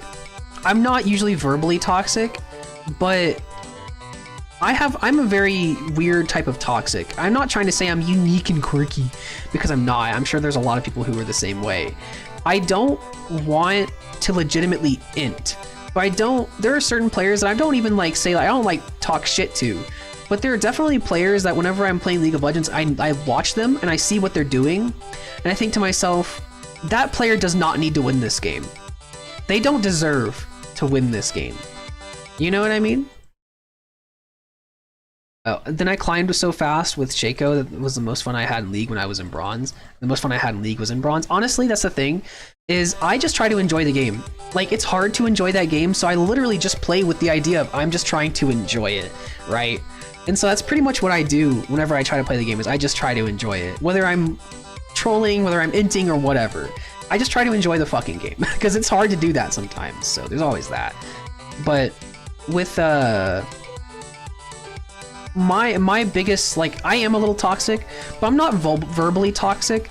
I really do see some people that I legitimately sit there and was just like, no one gives a fuck, 1 HP and they still fight, right? I love that shit. I love playing, it happens in gold more often than it should, honestly. Like, oh my god, I was playing Fizz the other day. Oh, what lane was I? Well, what lane was it? I fucking forgot. I actually don't remember. I don't really keep the games in my mind. I try to kind of push the games out of my mind as soon as they're over, because that's kind of what you have to do with that shitty game. Usually, I try not to let games get to my head, but they can be pretty depressing sometimes, just because like knowing that the next game that you go into isn't in your control just kind of sucks, you know? I wouldn't say I'm a control freak, but at the same time, whenever I'm playing a video game, I like to have control over what I do. I feel like that's something that everyone should be able to get behind, you know? Like if I'm playing a video game, I am playing the game because I want to control what I do, because I want to tell my own story in whatever way. And in a roundabout way, that's pretty much what it is. We play video games because we choose to tell our own stories rather than have stories told to us. And that's fine, that's perfect, that's what I enjoy. That's what gamers usually go for. But in League of Legends, you don't have that choice. You don't get that decision in the game at all. The way that your game goes is dependent on 4 other people, 9 other people really. 4 other people because they're your teammates, of course, but how well you perform in League of Legends does not matter in the grand scheme of the game. In most cases. Some cases, you're gonna do great, and you'll do really well, and you're playing a carry champion that can carry your team in the late game. That's fine. But the thing is, one of the reasons why I play cheesy champs, actually disabled team and enemy chat since one line from someone playing bad. Yeah, right. Like, I don't blame you. I'd probably need to mute the chat too, honestly, but the thing is, well, what was I saying earlier? I wanted to get onto that real quick so I can actually remember what the fuck I was talking about. I honestly don't remember. I have this really bad tendency of just saying what I'm thinking, and so I type a lot when I play League. I'm not usually super toxic about it, but oh, that's what I was fucking talking about. I was talking about how little control you have. So one of the reasons why I play cheesy champions, and one of the reasons why I enjoy cheesy champions, AP Malphite is definitely one of my favorite picks, because it doesn't matter how many times your bottom lane ints. It doesn't matter that their Jhin is 13-0. You're a 5-0 AP Malphite. If you want to make sure he doesn't exist for the rest of the game, you can make sure he doesn't exist for the rest of the game.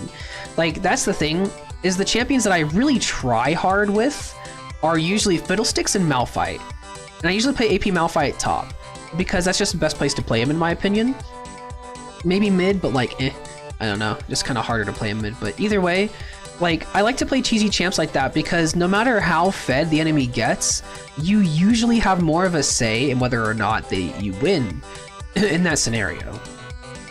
Because don't get me wrong, I don't have this expectation that all of my teammates are going to play well, because theoretically we're all in the same quote-unquote skill bracket, even though that's not accurate. And so you would expect that sometimes your laners will win, sometimes they won't. It's basically a coin toss. And I understand that. And as a player that's played for long enough, you should understand that as well. Does League have consequences for being toxic and throwing, or is it just gets banned? Basically no, there's no consequences. It's very rare that the players are ever punished, which is the biggest problem with League of Legends. So, I actually got chat restricted for the first time in like 2 or 3 years on my account recently. I don't really play that much, and so it wasn't something that was really a big problem for me, but I did get chat restricted recently. Basically, what they do is they say, oh, well, now you can't talk in all chat for 10 games. You can't talk in all chat. And for 10 games, you can only send like X number of messages per game, and that's it. That's the biggest punishment that they give you. That was it. Like, they don't really punish their players. So, yeah. They don't really do anything. But if you get punished X number of times, like the first time you get punished, it's 10 games. The second time you get punished, it's 25. The third time you get punished, it's a temp ban of 7 days. The second time, it's 14 days. And then the 5th final punishment is a permanent ban. That's how it used to be. I don't know if it's still like that. But no, I think it's a month. It's a fucking, it goes 2 weeks and a month, I think. Then it's a permanent ban. So yeah. I remember once I was playing Jhin and my chain jungler taxed my lane without ganking. I told him not to do that again, and he came a little while after and smited the can after failing a gank. I mean, yeah. Happens. I mean, the thing is, I probably wouldn't even int in that scenario, but you just know that you're going to lose the game. And so at that point, you pretty much just don't really do a lot. You're not going to lose the game because he's taking gold from you. You lose the game because you know the kind of player that he is. He's an idiot. He doesn't think, he only acts. He's just impulsive, he doesn't know what he's actually doing, and he doesn't think before he does things. I wouldn't int in that scenario, but I would most certainly accept my defeat and understand that the jungler has no idea what he's doing. Taxing a lane as the jungler isn't something that isn't common, and I understand why sometimes you do that. But as a Kayn jungle, if he was playing someone like Warwick, I can almost understand. Warwick has a very slow farm until he gets his Tiamat. It really depends on the scenario that you're playing in, where that kind of stuff makes sense. In the sense that it was a Kayn, his farm should have been really good anyway. There's no reason for him to tax your lane, so it's not surprising and it's understandable as to why you'd get upset. But at that point, like, you just know that you're probably going to lose because the jungler is just doing shit to spite other players, not to actually, like, help the players. And as a jungler, you can't do stuff like that. Like, if you actually want to win, you can't do stuff like that. And so you can just, whenever shit like that happens, you just assume like, okay, well, you don't want to win, so I guess we aren't gonna win. And so you just kind of say that out loud. And if he starts talking shit back, you're just like, well, you clearly don't want us to win the game, so I guess we just lose. And then just try to FF, and if he doesn't accept the FF, then just fucking just end, like, I don't know. Or just don't like actually participate in fights, like, or anything that involves him, like if you want to troll, but I mean, that's just up to you. I'm not really one for trolling very often, but there are definitely scenarios where you know the game is gonna go south, not because like you're playing bad or someone's playing bad, because honestly, even if someone's playing bad, they can still come out in the late game. I'm usually a late game player. My early to mid game isn't fantastic. My late game is usually pretty good. But the thing is, like, people will get upset with you for dying in the early game even though your late game is good, but they don't understand like that's just the type of player you are. And I understand that some people are like that. Some people are late game players. If they die in the early game, it's not a big deal. They usually know how to carry themselves through a lead and get to the late game. It happens, or even though they're behind. Some players can do that, some players can't. But a lot of the times whenever you're playing, you can usually tell what players are going to do what in certain scenarios based on their personality types and the decisions that they make. So there are certain toxic personalities that are better to deal with than others in that game. And people that are verbally toxic but usually play the game just fine, like, they're just whatever, just mute them, you know? But people who are spiteful are people who don't care if they win. And so there's really no point in putting in effort if you know that that's the kind of player that they are. If they're doing shit just for the sake of pissing someone off, they don't deserve to win. And they're not gonna let you win either. They're gonna troll you, you're gonna lose at that point. That's just what you have to expect. If you go into a game and you have this understanding that one of your players is playing, like, not even poorly, but they're playing without a winning mindset in a ranked game, there's just no real point in finishing the game out. You know what I mean? He ruined my enjoyment, and I'm a jungle main, so I know he didn't need it, because the jungle camps, he almost ruined the freeze of the Jhin that got me most, like, don't fuck my wave, like, it took me a lot to manage.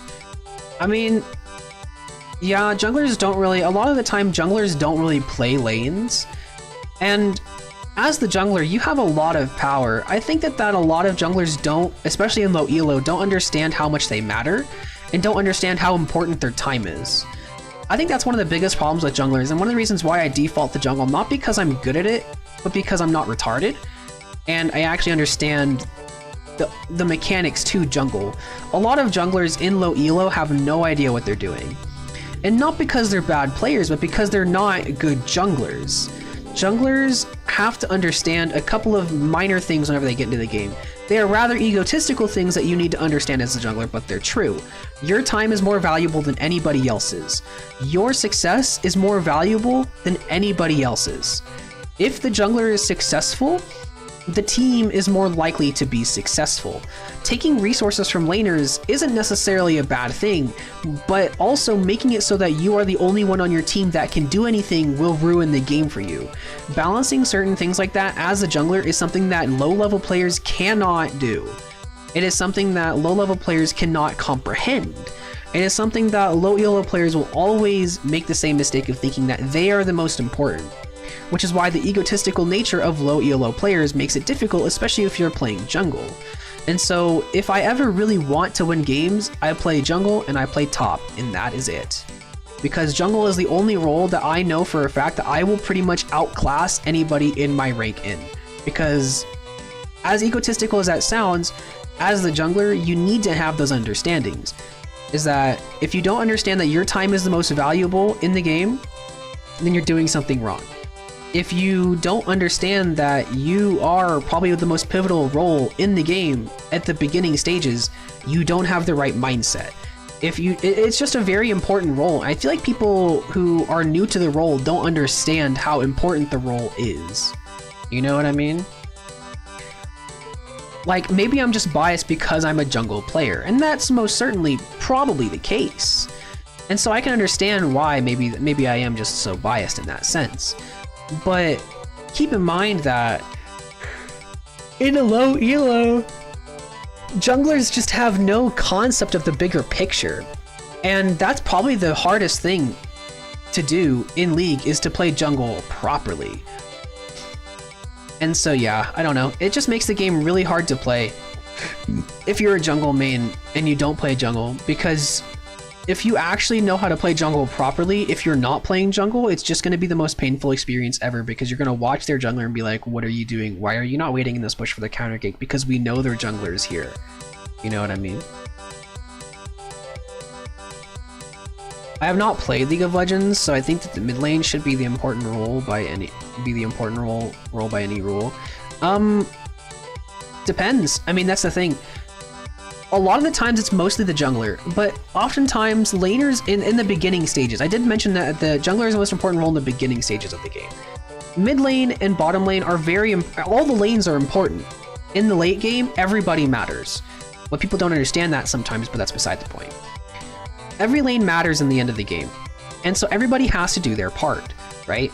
But the problem a lot of the time is, in the beginning of the game, you have to understand that the jungler is probably the most important one at the start. Mid lane does matter a lot, bottom lane matters a lot, top lane matters a lot. At different stages in the game, they have their different roles. Of course, mid lane is important, but it really depends on the champion you're playing as to how important you are. If you're playing a control mage, generally the jungler doesn't have to do too much. Control mages get very strong by default, and even if you're not super ahead, as a control mage you can do a lot even if you're behind, if you're a proper control mage player.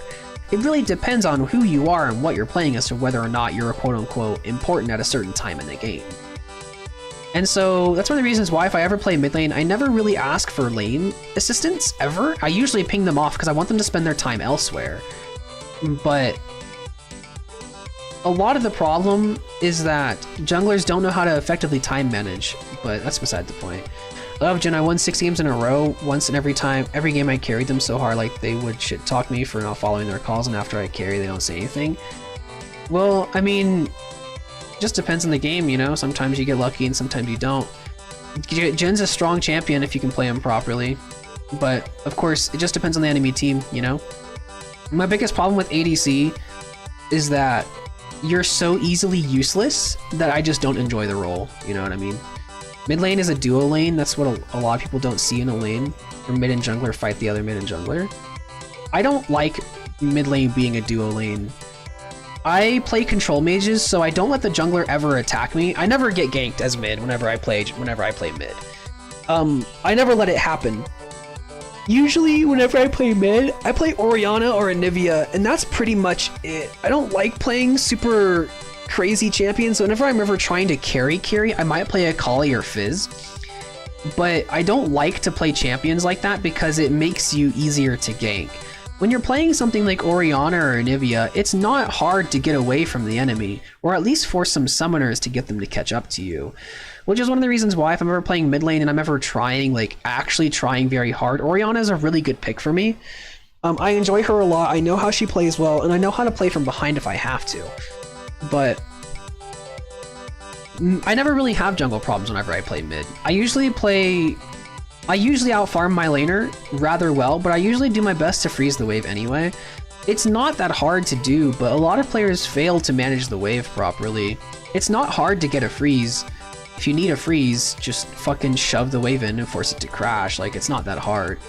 But, I don't know. It's just something that you get used to if you play control mages a lot. Playing burst mages and carry mages are great and everything, and assassins are cool, I guess. But like, control mages are honestly, in my opinion, just some of the stronger classes in the game. If played properly, they are probably the strongest. Control mages are mages more like, how is it easy to gank Fizz or Akali? Trying to gank those two is hard. Not necessarily, because keep in mind they're carry mid laners, so oftentimes they're aggressive and pushing. Like, even if they're pushing, you think like, oh, well, they're just gonna use their E or their Shroud to get away. Like, that's not wrong, but also keep in mind that if they're being aggressive, it's not hard for the person who's being shoved in to punish the person that's shoving them. Example being, let's say I'm playing Fizz against a Twisted Fate. Twisted Fate loses that lane so painfully hard that it's just actually unbelievable. If you pick Fizz into Twisted Fate, if you pick Twisted Fate into Fizz, you're dumb as hell and you're asking to die. Or you're planning to never be in the lane for him to kill you. But the biggest thing is that if the Fizz tries to abuse the fact that he is stronger than Twisted Fate, the jungler can kill him incredibly easily. It's not hard to do. And same thing with like Akali. Akali is a strong duelist. She's stronger than most mid laners, and if played properly, she shouldn't ever die to a solo kill. It's very hard to kill Akali in a solo kill scenario. But as a jungler, you just need to babysit the TF? No, the TF needs to learn how to sit AFK and farm without inting. Like, my thing is with the jungler, as a jungler, I don't camp lanes. I think it's a waste of time. Because think about it like this. If you babysit that Twisted Fate as the jungler, what's gonna happen? He's gonna get a little bit of a lead against Fizz. He might actually be able to deal with his own lane if he gets 3 kills really fucking early. He might be able to deal with the Fizz. The truth of the matter is, the Fizz is gonna get a Sheen, and the first thing he's gonna do as soon as he hit level 6 is he's gonna one-shot the TF from max HP. There's nothing that you can do about that as the jungler. Babysitting a TF is not worth the time in a Fizz versus TF lane. Like, Fizz will almost always one-shot TF from max HP, and Fizz counters TF in every single way. In a lane that's destined to lose, as a jungler, you do not spend your time there. You let him complain and cry, and if he's a strong-willed player, he'll be fine, and he'll understand that he just needs to sit AFK under tower, farm, try to get as much gold as he can, and intelligent players will know that they just have to accept the fact that they lose the lane, and hope that the jungler helps them. There are some lanes that you play as a mid laner or top laner or whatever lane that you have to accept that you lose. And you have to scrounge what you can and just accept that if it goes bad, it goes bad, but you can't just int. That's a lot of problems that you see with low-level players, is that they oftentimes, they're like, oh, well, I can't farm in this lane, I need help from the jungler, and the jungler is like, well, okay, I'm busy, sucks to suck. And whenever that happens, they keep trying to farm and they keep dying. That's the problem, is if you're playing a lane where you know you can't do anything, like, you just accept that you lose the lane. Like, let's say you're playing fucking, like Nasus versus Teemo. You're playing Nasus into Teemo, you lose that lane incredibly hard early on, and there's nothing you can do about that. Like, that's just a fact, right? Like, there's nothing you can do as a Nasus against Teemo at early levels. But one thing that you can do is you can let him shove the wave, because he's gonna shove the wave. And if he doesn't, you need to get your E, max it first, then shove it. There's different scenarios that players can do to manage themselves, even if they lose the lane. But most players aren't intelligent enough to know what they have to do in a certain scenario. And that's what makes the game so difficult sometimes, is because players don't know what they're supposed to do. Like, TF can push his lead to other lanes with his ultimate, but the problem is, if the mid laner, if the Fizz is intelligent, which I do this all the time when I play Fizz, and if let's say your laner roams, and you know they're roaming, if you see them in another lane, the first thing you do is you instantly ult the wave, and you shove it under the tower, you get a plate for free. If the jungler shows up, you just leave. You're playing Fizz, he can't catch up to you, and you know that. Punishing a Fizz player as a TF, punishing any laner as a TF is very difficult. Like, I mean, it's very easy to do. Like, you can punish laners with TF because you can just roam and get your lead somewhere else. But also, as a side counter to that, if you have decent wave clear as a mid laner against TF, the moment he leaves, he loses a ton of CS. and XP, because now he's splitting XP with 2 to 3 people at least. And so you get more XP than him. And if you're playing a decent like laner, you can easily avoid the jungle ganks and you can just dip whenever he shows up. It's not that hard to do. But the thing is, you can punish the TF a lot if you know what you're doing. So even with champions that are really good at roaming, it's not hard to punish them if the player is actually intelligent. The number of times that I've seen an Akali versus whatever lane, I remember this game specifically because it was really stupid. There was an Akali versus a Victor. Victor loses against Akali, and we had an Akali on our team. Our Akali would let the Victor roam, and that's fine. You know, if you ping the Victor is gone and people are paying attention, if they'll probably notice it without you pinging it, they should be able to survive the Victor gank. If they survive the Victor gank, that's great.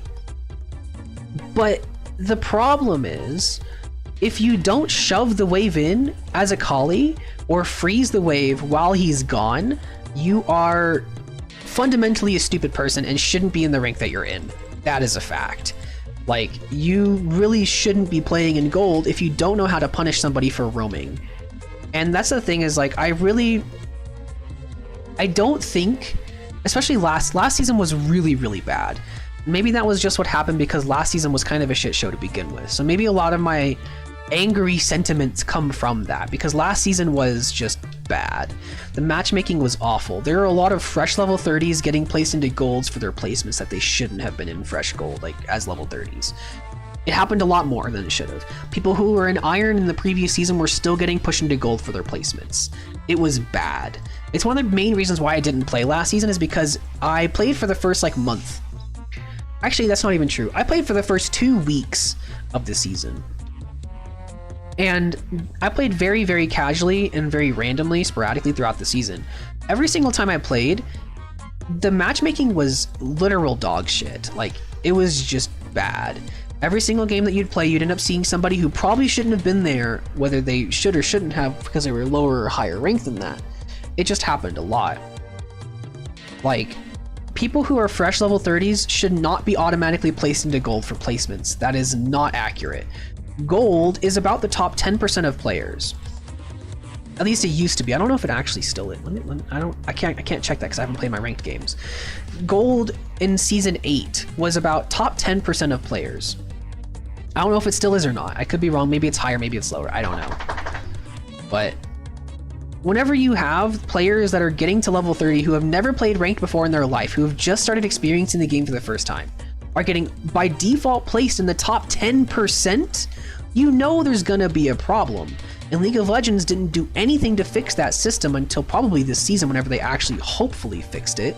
I have no idea though. I haven't really played enough to really see, but I don't know. With my luck with my placements, I think I've lost like 3 out of the 4 I've played. So my luck's pretty bad right now. I think I'm gonna be probably sitting at the fucking bottom of silver for the start of the season, which is gonna be rough, but that's okay. If I decide to actually play it, I'll climb, but we'll see. I have no idea. Depends on if I get the motivation to, or the mental stability to play that game longer than 2 hours a day. We'll see.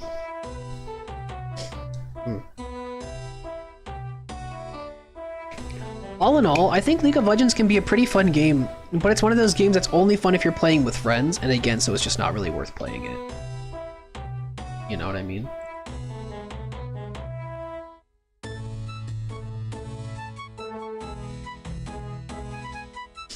I have much more important things to do with my spare time, like farm. Like, look at this shit. 300,000 XP gain. I'm at 173k XP an hour average right now. That's gonna go down over the course of the day, but I think normally I sit around 115. 100,000 is probably about right. 115 to 120 is good XP if I'm always doing tithe farm whenever I should. But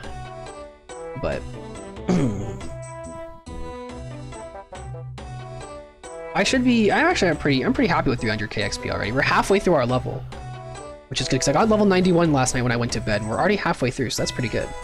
We are at level 91 farming out of 99. We're halfway to 92. Not bad at all. So we're making good progress.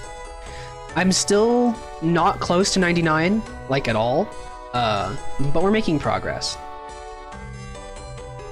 99, to put into perspective, one of the reasons why RuneScape can be quote-unquote rewarding is because getting to level 92, which I'm halfway to, I'm almost there, is the halfway point to 99.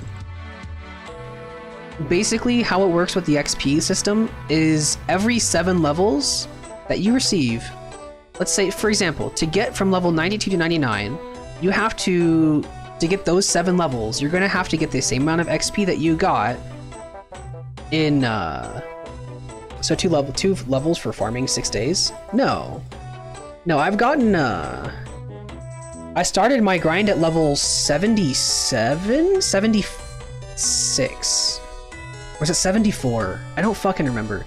I think I got 8 levels on my first day of try-hard farming. I got 8 levels on day 1. I got 4 levels on day 2. 3 levels on day 3. It's been going down slowly because, of course, they're getting harder to get. But...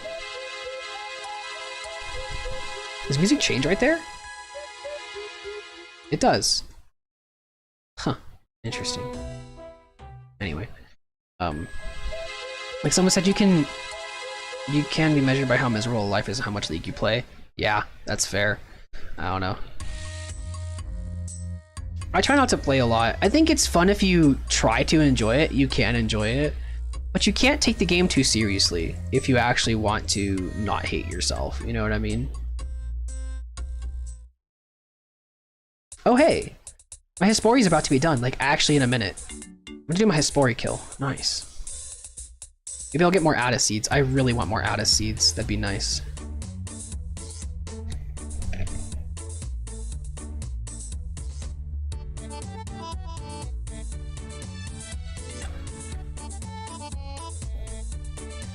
Because I need more Addis seeds. If I could get like 2 Addis seeds, I'd be fucking hype, bro. If I got 2 Addis seeds from this Hespori kill, I would honestly be over the moon. Like, that'd be so good.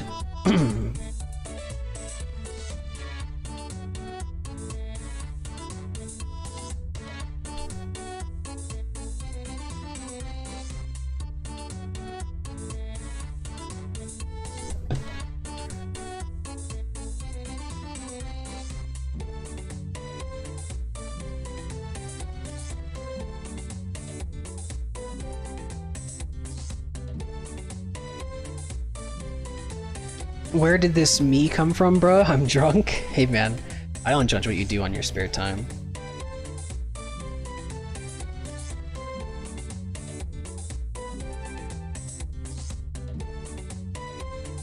It's only 1 AM? Yeah, you're trashed, bro. Go to sleep. Get some sleep, my friend.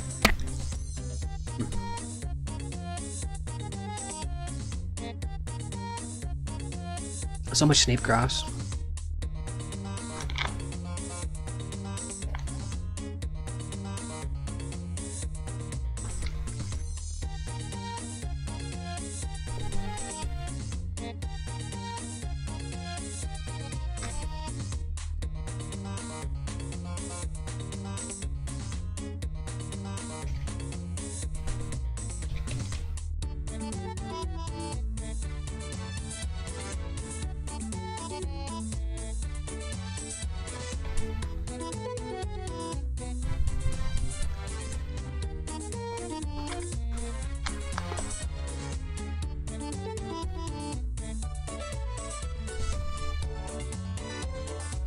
Holy shit, the Snape grass is not going away. God damn.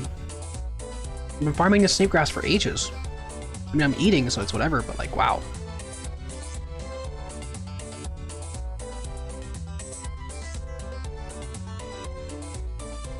How do I not burn myself out farming every day? I take some breaks. Small breaks usually, but I do take breaks. One of the things is that farming is kind of has a lot of variety to it, honestly. Like, I do my tree runs. If I want to do tithe farm, I do tithe farm. If I want to pay attention, if I don't, I just do other stuff. Like, can you give me some of that midnight snack? Right? See, okay, so how it basically works is I want to try to get roughly 1 million XP every single day. That is my goal. I want to get level 99 in 12 days from whenever I started. This is day 6, so we're almost halfway there. We're actually a little over halfway because I started at 1 mil XP, but whatever. Anyway. I want to get level 99 in X amount of time. My goal is to get 1 million farming XP every single day. There's a couple ways you can do that, right? So getting a million farming XP every day isn't actually as hard as you might think. These farming runs that I'm doing right now give me roughly 70,000 XP each. I can do my herb runs every hour and 20 minutes usually. So if I check right here, the farming cycle just went through, but it's going to take me a little bit longer because it's going to take an extra 20 minutes. So my next farming run will be available if I want to do my herbs, because my herbs grow slower than my allotments. I guess to explain this a little better, because I'm kind of doing a bad job right now. There are, with these patches that I'm doing every hour, these give me the majority of my experience points that I get every day. Okay, and basically how it works out is there are two different types of patches that I'm farming right now. I'm farming the herb patch and the allotment patch. The allotment patch is where you get the bulk of your experience points from. For example, as of the run right now, I have gotten 22 Torstals. 22 Torstals is going to be 22 times 230 experience points. So from this run so far, I have received 5,000 experience in Torstals. So far in the experience from the Snape Grasses, I've gotten 31,000 XP from just the Snape Grasses. And the Snape Grasses are an allotment patch. So you can tell the allotment patches give you the majority of your experience points, right? Well, since that's the case, your allotment patches grow actually faster than your herb patches. However, I'm farming the herb patches to help me pay for some of my farming stuff that I'm paying for. Basically, these allotment patches grow every X amount of time. And since most of your XP comes from these, you can farm the allotment patches for a lot of your experience points. I'm trying to get 1 million XP per day. Every single run that I do, I get roughly at least like close to 500, if not more. 40,000 XP comes from my allotments every single run. Whenever I complete a farm run, if I wanted to farm just my allotments, I could farm these every single hour, which is really good. So 40,000 XP an hour can come from just the allotment patches, which is pretty decent XP. And so whenever I am trying to get as much experience as possible, I don't get burnt out, because what I could theoretically do is, if I'm awake for 16 hours, which is reasonable, because if you sleep for 8 hours, you're going to be awake for 16. If I farm every single hour that I'm awake, which if I'm playing the game consistently, I usually do. I'm pretty much always farming. I can do 16 farm runs over the course of the day. Realistically, let's just say 14 in case I fuck up. 14 farm runs times 45,000 XP, which is roughly what I'll get, is 630,000. So even if I'm doing nothing in between my farm runs, absolutely nothing, I'm looking at roughly 630,000 XP per day. So what I could do is I could do my farm runs every hour, go fucking have a wank, play video games, other games, watch TV, go do chores, whatever, for an hour, come back, do a farm run, and repeat. I don't have to be sitting at my computer all day. And if I'm not sitting at my computer all day, and I'm not doing these runs, like, I'm not doing the runs, I'm not doing stuff in between the farm runs, I'm still pulling 600,000 XP every single day. And that means if I'm playing very casually for farming, for this level of farming, I'm doing pretty good on getting my 500,000 XP every day, or my 1 million XP every day. If I do my tree run every single day, if I'm doing the cheap trees, which I'm doing cheap trees right now, I get, I think it's 7,200 XP times 6, which is 43, times 2, because I do 2 tree runs a day, so I get 83,000 XP from that. And if I do my Colquitt, that is an extra 17,000 XP. If I do my 5 palm trees, which are 10,000 XP each, that's roughly 52,000 XP from that alone. My Celestris also will give me a total of 14,000 XP as well. So, plus the 630,000 XP that I was getting from just doing my allotments, I'm roughly pulling 800,000 XP every single day, with just my allotments and my trees. Which is really, really good, because trees take almost no time to grow. Well, they take a lot of time to grow, but they take no time to work with, right? And so trees are very fast experience, and the allotments are rather slow, but they give you a lot of experience. Grapes also grow at the same, they actually grow faster than allotments. Grapes grow faster than allotments. And I get 800,000 XP per day as is. If I'm doing 14 farm runs a day, like I was mentioning earlier, I get roughly 12,000 XP from my grapes every single day. plus the 800,000 that I get from my everything, from my allotments and my trees, I pull roughly 1 million XP every single day. And that's basically if I'm not doing tithe farm in between my farming. And so that's actually really good. If you're staying on top of your farm runs, you could probably do more than 14. If I really wanted to lose some sleep, I could probably even push 17, which isn't that bad. But that's also assuming that I'm not doing my herb patches. I do my herb patches, which is technically making me get less experience, but whatever, because I have to wait longer. For example, I have to wait an hour and 13 minutes, or hour and 12 minutes for this to be grown instead of an hour. So I have to wait a little bit longer because I am doing my herb patches, but that's okay with me. So basically, even without hardcore farming, without sitting at my computer every day doing tithe farm between all of my farm runs, I'm still getting close to 1 million XP every day. So that's pretty good, right? So I don't have to be sitting at my PC all day to get my 1 million XP, which is good. But if I do, what I usually do is if I say, like, I don't really want to do a ton of farming today, but it's more about just motivation. Like, I decided I wanted this level, I'm gonna get it, right? And that's kind of how I can do it, is because I can be very determined. If I set my mind to something, I'm really good at being able to just do it if I set my mind to it. And I've set my mind to this goal. I want 99 farming, I'm gonna get 99 farming. I'm actually almost halfway there, and I'm very excited to get it taken care of, right? And so tomorrow will be a little bit, like halfway through tomorrow will probably be the halfway point for my grind. So that's good, I'm almost done, I'm getting there. But I really want to do it for a couple reasons. I just want to get a cape. I've never gotten the 99 farming cape on any of my accounts in any time I've played RuneScape. I've been playing this game for 12 years. And to think that I'm going to do it in 2 weeks when I've been playing this game for 12 years is kind of funny to me, actually. So, yeah. I've decided that I'm going to do it. It's pretty much just like the one of the ways I don't get burnt out is I like to take breaks. I like to play games in between this stuff. So, like, I'll play other games on occasion between this account, but usually what I'll do is I'll watch YouTube on my other screen where my stream stuff is. See, hi, all my stuff is on my other screen right now, and I'll usually have YouTube on my other screen. Right now I have the Twitch chat or the YouTube chat, so it keeps me occupied. So I have you guys to keep me occupied, or YouTube, and then I usually have another account that I'm playing on the side right beside this one. But since I'm playing and I'm doing Tithe Farm, it actually takes my full attention, so I can't play a second account. So that's kind of how yeah. Then why did you not do it on your main?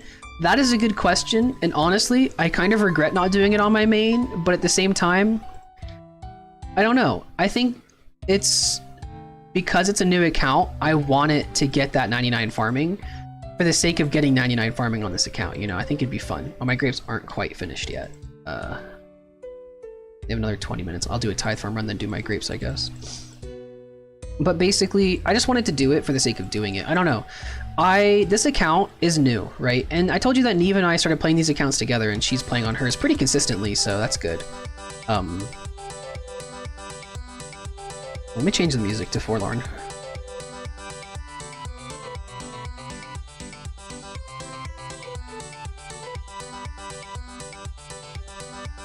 Alright.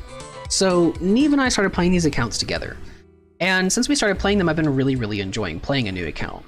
And basically, I'm not funding these accounts anymore. I'm not giving us money to afford our membership. We have to make our membership on our own.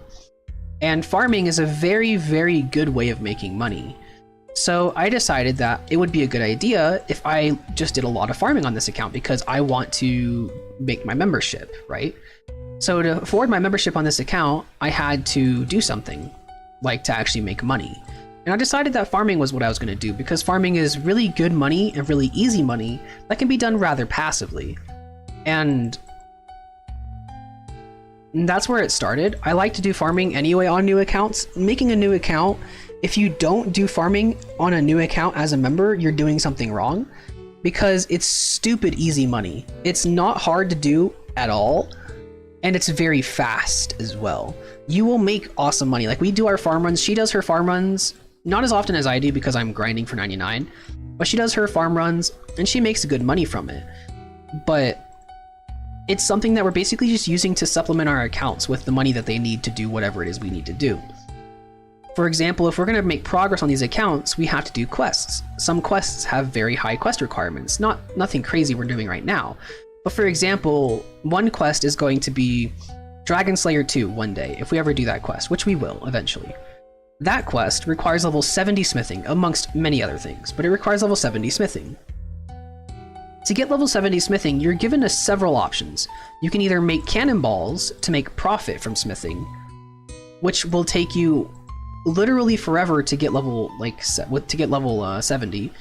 You could smith like mithril dart tips from mithril bars, and you can make some money doing that. It's faster XP, you make less money probably it's less ROI, it's probably more money per hour. Or alternatively, you can spend money and level the skill up very, very quickly. The way I make money is by flipping. Flipping is good in RuneScape as well, but you have to have a lot of money to do it, which is the hard part. But anyway, the thing is with RuneScape, you have a lot of different ways to do the same thing, which is why I enjoy the game the way I do. I didn't bring staminas. Fuck. Okay. That's really gonna suck, actually.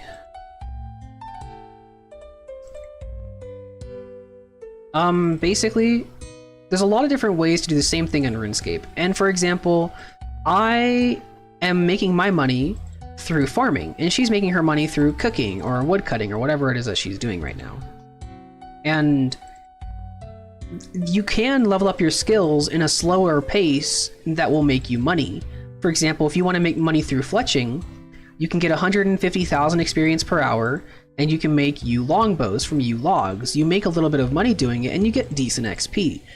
Or, alternatively, you can spend millions of GP and get level 99 in 7 or 8 hours. Which is fucking ridiculous, because you're looking at over 1 million XP per hour. So I could spend 10 to 15 times less time on a certain thing and lose money. Or, I can spend an eternity on it and make money. There's a lot of different ways to do certain things in this game, but the thing is, you have to make a decision. If I were to spend, let's say I need to get level 99 something, right? If I need to get level 99 prayer, or not even 99 prayer, let's say I need to get level 99 fletching, just for the sake of getting level 99 fletching, because that'll probably be the next 99 on this account. Let's say I want to get 99 fletching. I have two options. I can spend hundreds of hours, because 150,000 XP per hour is probably 100 hours, if not more. Actually, no, it's less than 100 hours, but it's like 90 efficient hours of fletching, which isn't a lot compared to some skills. You can either spend 90 hours fletching and make a little bit of money, or you can spend money and level up much faster. Now, the difference between these two methods is that whenever you're fletching logs and you're making 150,000 XP per hour, you're gonna make like maybe 150k GP per hour. You're making 100,000 coins every hour profit, but you're getting 150,000 XP profit. That's pretty good. The downside to this, it's gonna take you 90 hours of your time instead of, say, 20 hours of your time. So, you're left with an option. You have to decide what's more worth your time, getting the XP slowly but making money, or the 70 hours that you would save by not doing it the slow way. You understand what I mean? So if I decided I wanted to get level 99, like level 99 farming, I have two options.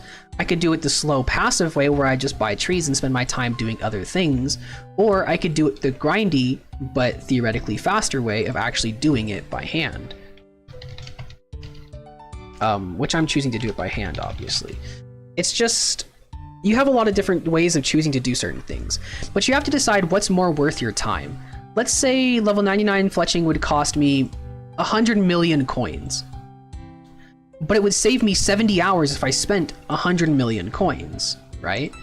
So I have basically an opportunity cost of like 100 million coins, but for 70 hours of work. Can I make 100 million GP in 70 hours of time? Most of the time, yes, you can. It's not hard to do. Sometimes on certain accounts, no, you can't. And so you have to decide what's more worth your time and what you can do and when you can do it. You know what I mean? All right, I'm gonna head out. Good night for this. Good night or good evening, and the great stream. Thank you, man. Thank you for joining us. I always appreciate you guys being here. I'll be streaming probably for another hour or two, at least. So if you decide to not sleep, which you should sleep, don't get me wrong, you're more than welcome to come back. I'll probably still be live, so I'll be here for you. I'm gonna bring stamina potions to my own account real quick because I fucking forgot. I can't leave this area once I start a tithe run, so I have to bring myself stamina potions. I'll drop some from this bank here later.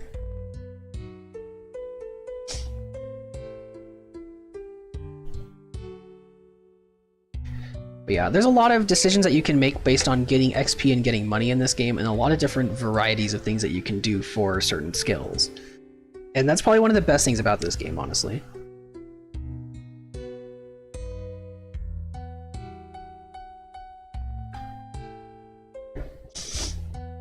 Whereas, like, let's say you want to level up your crafting in Albion, you have two real options, two viable options. You can either study materials that you get, or you can make the materials. Those are your only two options when it comes to making, to getting your spec up for crafting, right? There's different ways you could go about it, whereas you can craft things and then study them, or you could even get them from monster drops and study them and get it slowly but passively. You could gather the materials by hand, then craft, you could buy the materials and so on. But the bottom line is you're doing the exact same thing every single time. You're studying the materials or you're clicking the craft materials button. There's nothing else to it. And RuneScape just has better variety when it comes to skill training, in my opinion. But that's just my opinion, so. I'm just choosing the grindier way of doing this because it's just easier and faster, just to do the same shit over and over, so. I got my stamina, we're good to go. But yeah, if you want to do grinds like this, you really just need to make sure you take breaks whenever you want to take breaks, you know what I mean? Because like I've actually gotten 350,000 XP today. That's really, really good so far. I've done really good, so just if you want to take a break, just do it, you know? But the thing is, you have to tell yourself that I need to get this goal, right? And so that motivates you to know that you have to do the goal, but you can also still do it at your own pace. Like if you take a break, that's fine, but you'll have it lingering in the back of your mind like, hey, I need to get back to this at some point or another, and sometime soon, so I can continue doing what I'm doing because it's something that I want to do. Basically, to grind through these things, you have to want to do what you're doing. You know what I mean? Like, I really want 99 farming. I really want to finish this goal. And so it's a lot easier for me to push through it, even though I might slow down a little bit towards 99 because I just might. But I still am going to get 99 very soon. I'm going to get 99 within a week, probably. If I stay at the pace I'm going, which I may or may not, I'll have 99. Let me get this last one planted. I should see myself with 99 farming in, 6 days from now. So today would be a 7th day, so a week. I should have, if I try really, really hard, I should be getting 99 on the 18th, which is pretty good, actually. I'm rather excited about that. I think that'd be pretty cool to get 99 farming as quickly as I did. I think that'd be awesome. But as of right now, my goal is more or less, just one level a day. At this point, if I want to take it a little slower, which I kind of do, so I don't get like crazy burnt out, you know? So I'm kind of already thinking about slowing down, but not by too much. I still want to do a lot of farming every day, but I do want to slow down a little bit. My goal is to get at least one level every single day, which is today, I'll be getting 92. But theoretically, if I am very diligent and I try really hard, I should get most of the way through 92 and almost to level 93 by the end of the day, which would be good. It wouldn't be surprising if I did that either because, yeah. When are my trees done anyway? Wednesday at 6 a.m. So tomorrow at 6 a.m., huh? I'm not going to be awake for that. I don't want to be awake for that. It would save me a lot of time, but I don't want to be awake for that. We'll see. Maybe I will, maybe I won't. Just depends on the day. Depends on how I feel tonight. But I'm also considering playing Stellaris at some point, and I really want to play Stellaris, so I'm kind of using that as my own motivation, you know? Because I want to play other games, but I have my mind just so set on this goal that I'm basically saying, like, I need to finish this goal and I need to work on it. And so I'm kind of motivated to do this because I want to do other things, you know what I mean? And this will benefit me so much in the long run, and I'm very excited to get it done. Very excited to get it done. I know it's kind of Resident Sleeper content, but I figured I would at least stream and say hi to you guys for a little bit every now and then, every other day. Just so it doesn't look like I've completely disappeared, you know? For like 3 weeks because I'm farming. So...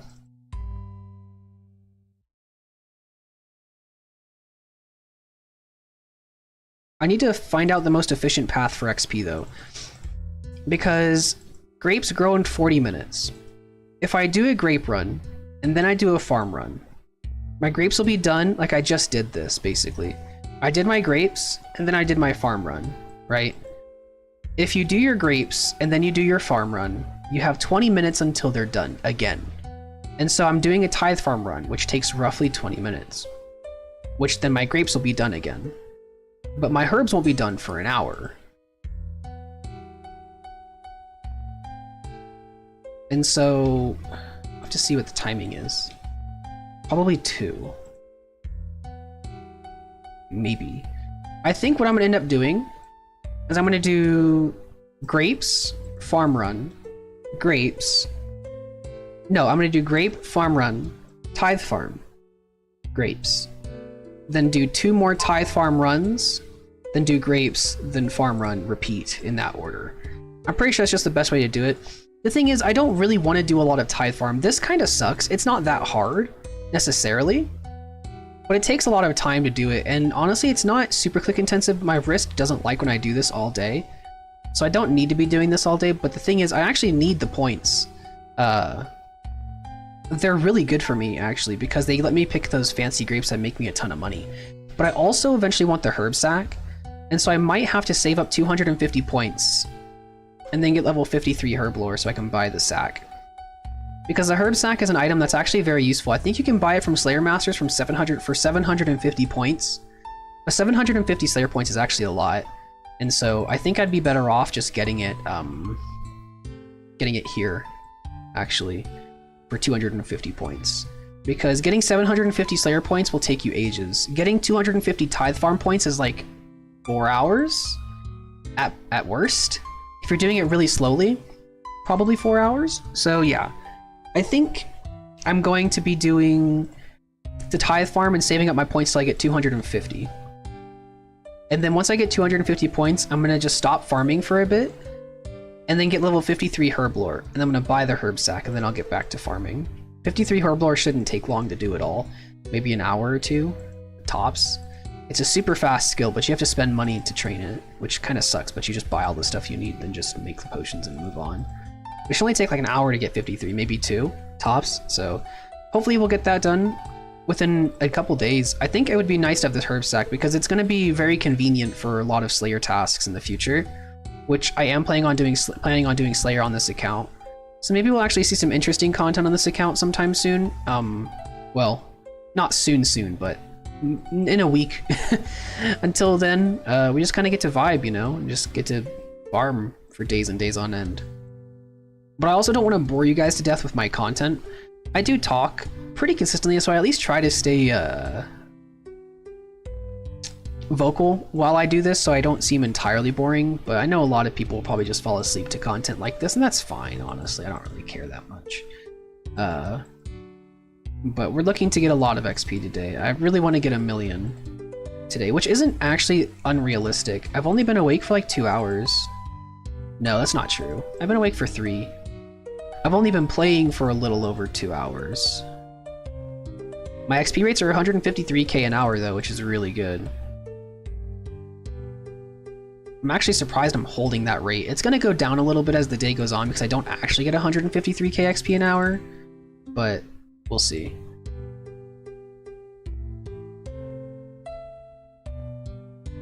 I feel like my realistic XP rates over the course of a whole day is closer to 130k, so yeah. But I mean, I might end up stopping the stream just because I know this is what I'm going to be doing all day. I don't know.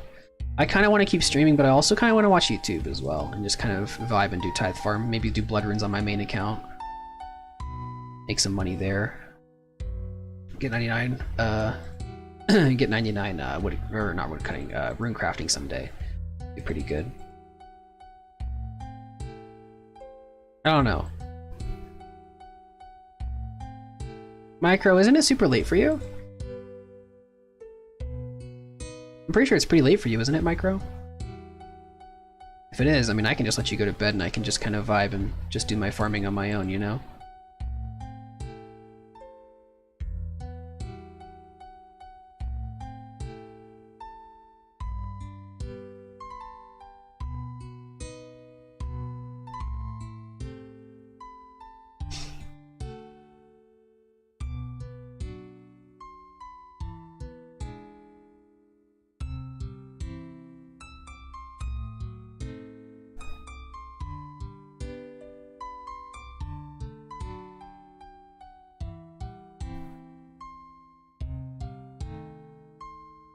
Oh, I didn't mean to drink that. Ah! Waste of a stamina sip. Whatever.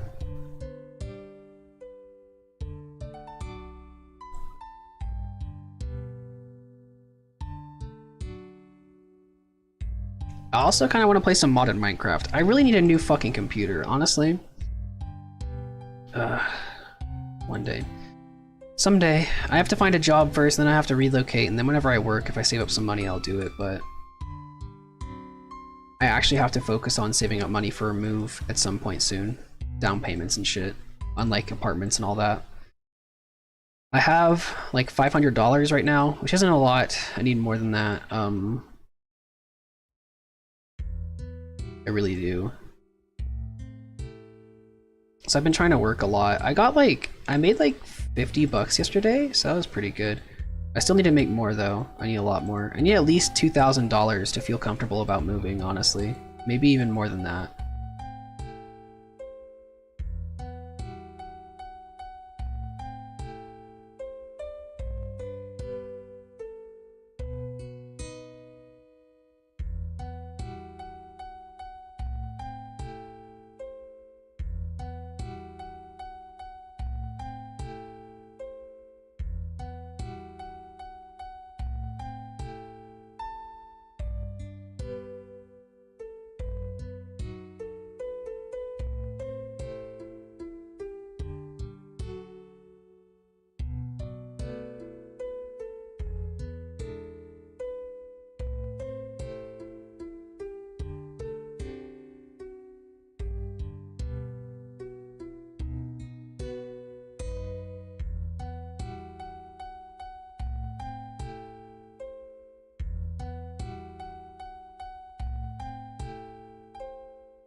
After this Tithe run, I'll actually put on some actual music. Because I'm just zoning out right now, and if I'm zoning out, like, I'm not going to be talking a lot, so I actually want to put on some decent music for you guys. So I'll do that. Right after I harvest these plants real quick. I can actually start logging in right now. Do that. I have time. Tithe Farm is pretty easy.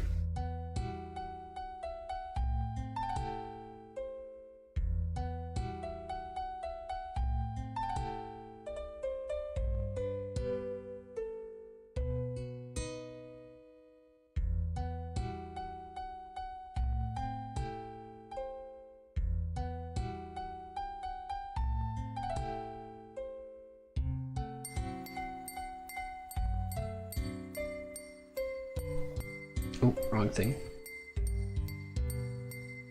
I need to turn off the RuneScape music now.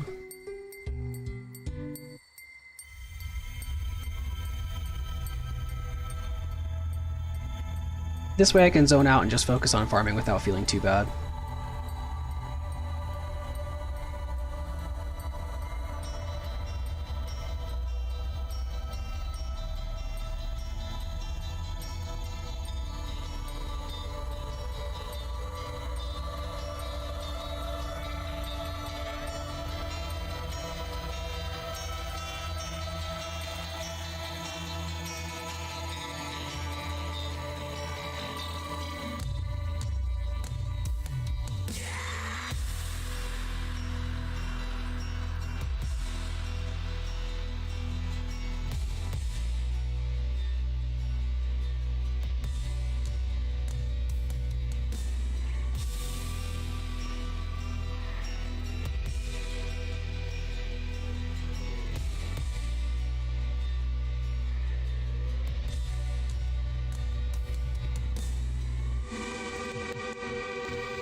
That's what song this is? I heard the song 1,000 times. Skipping it. So the next song is the same exact fucking thing.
God damn, you still farm. I'm gonna be farming all day, bro. What you mean you still farming? Hell yeah, I'm still farming.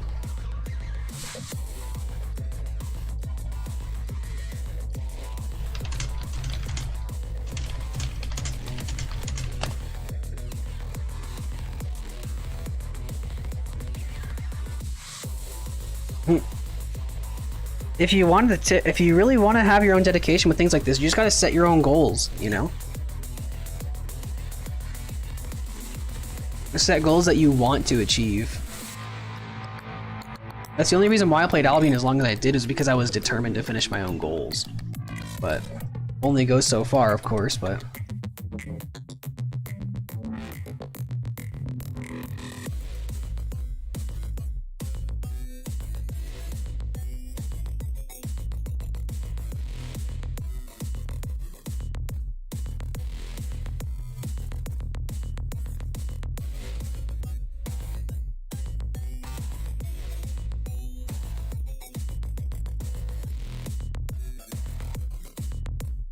just gotta do the things you enjoy if you want to be determined.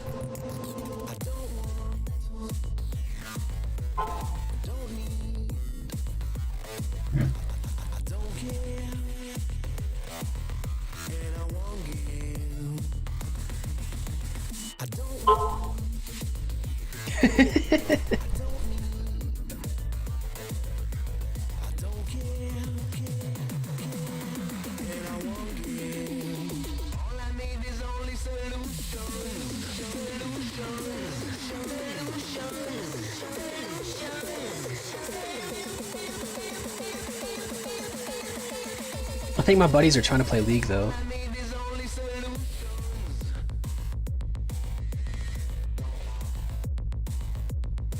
It looks like one of my friends also just got exposed to Rona. Feels bad.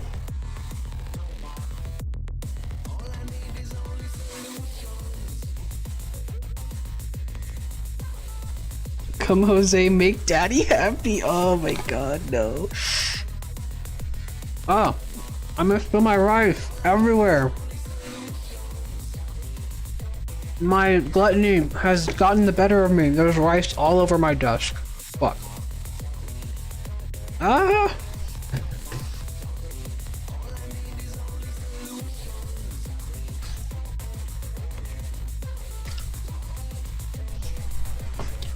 Okay, we're good. I'm gonna harvest my plant before it fucking dies. Alright, that's another successful run of Tithe Farm. I love seeing this XP drop. Oh yeah, 6% of my level right there, all at once.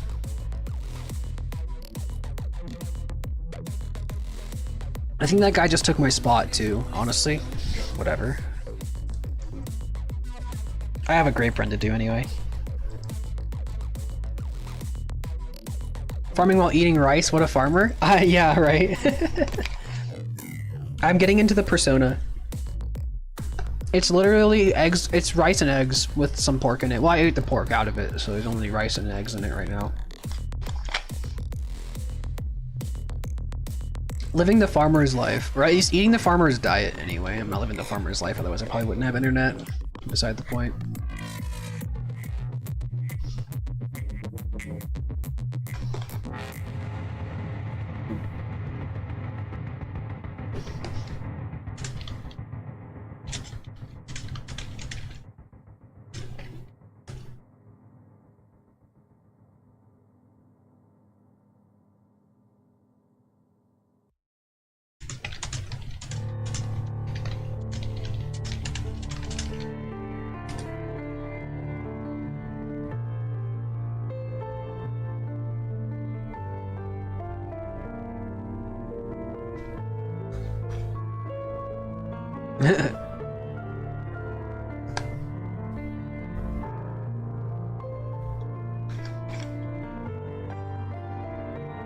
I have 40 minutes till my shit's done.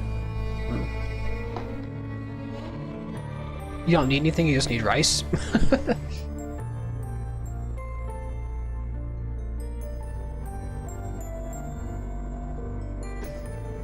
I'm just saying, boys, I made pretty bomb rice. This shit tastes awesome.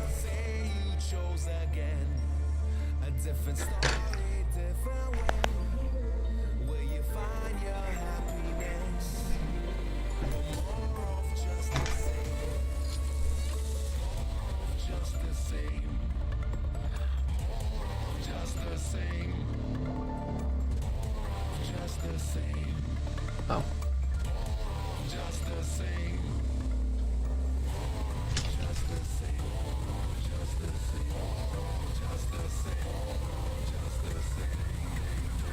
Looks like this farm run, this grape run's gonna be pretty good.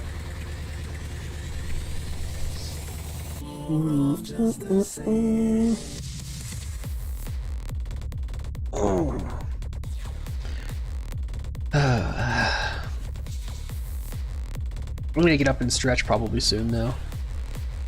I've been trying to be a little more mobile these days. Move around a bit more, exercise a little bit in my room. Eat better food. I still eat some fast food because I love fast food, but I don't eat as much as I used to. And whenever I do eat out, I eat better fast food. You know what I mean? Like, not good fast food because there's no such thing as good fast food really. But like, I spend a little bit of extra money to eat better meals at fast food. Like, IHOP is technically better for you than like fucking McDonald's. Not by much, but it is, you know what I mean?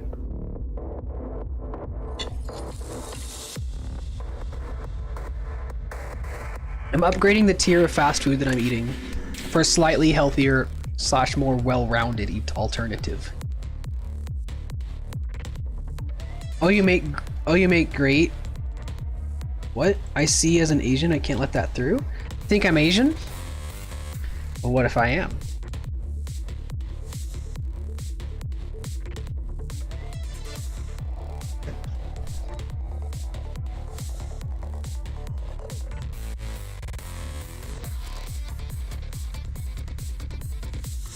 Oh, you make great rice, yeah. Oh, I see what you mean. Oh, you make great rice? As an Asian, I can't let that through? Well, I don't know what to tell you, Chief. I make good rice.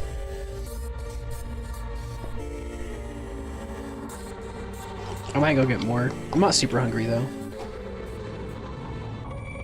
I could eat my Doritos. At one point when Eve was over, she asked, she was craving Doritos. She's in better shape than I am, so lucky ass. She can snack as much as she wants, but bless her heart. She wanted some Doritos, and I told my mom, like, hey, she was going to the grocery store. She's like, you guys want anything? And then, cause like I was trying not to go to the grocery store because going to the grocery store is dangerous. But she was like, yeah. I was like, yeah, could you grab her a bag of Doritos? She came back with like 2 bags of Doritos and then a bag of spicy Doritos. So we have so many Doritos in the house right now. I don't eat a lot of Doritos. I don't eat a lot of snacks. And so I literally we finished the first bag together and I still have another bag of Doritos just sitting here that I've barely touched, really. Like, it's just been sitting on my desk for ages. And I have another bag downstairs. I have so many Doritos in this house, it's crazy. If only I had Mountain Dew, it'd be fucking next level, honestly.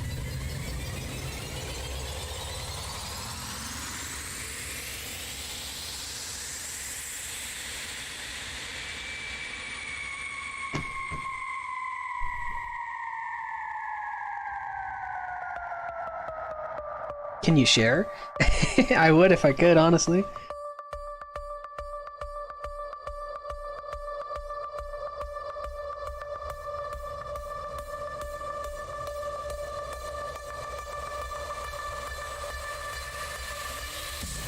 Alrighty, there we go. Nice grape run. It's like 100. It doesn't. I thought it was gonna be more than that, honestly, but 137 is not bad. Like that grape run is actually worth so much money. 200k, easy clap. I've not eaten Doritos once in my life. They're pretty decent. I wouldn't eat them every day or anything, but they're decent. Sorry about that. I couldn't get to my OBS in time, so I had to just mute my mic. They're pretty decent. I recommend them. They're pretty cool. I don't eat them a lot, but they're good.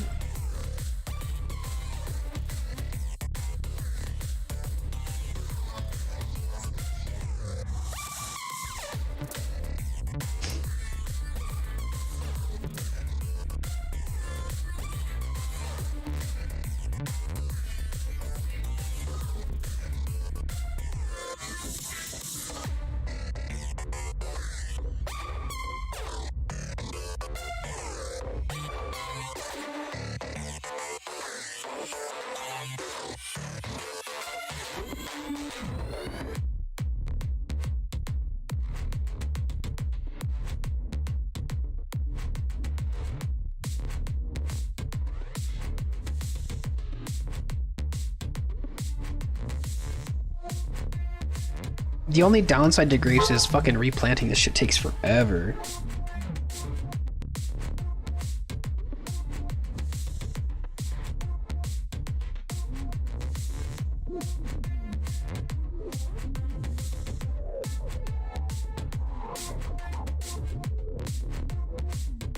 But it's such good money that I like kind of have to do it, you know? It's worth it. It's expensive. Well, it's not expensive, it's time consuming. To get the scrolls that I get, I have to do Tithe Farm, which is that shit that I was doing earlier.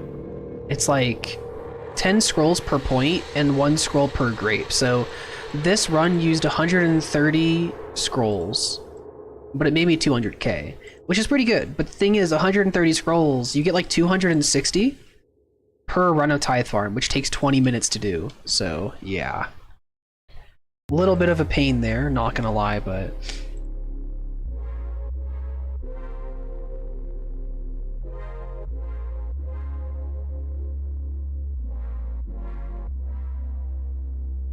I'm actually gonna do a birdhouse run really quickly.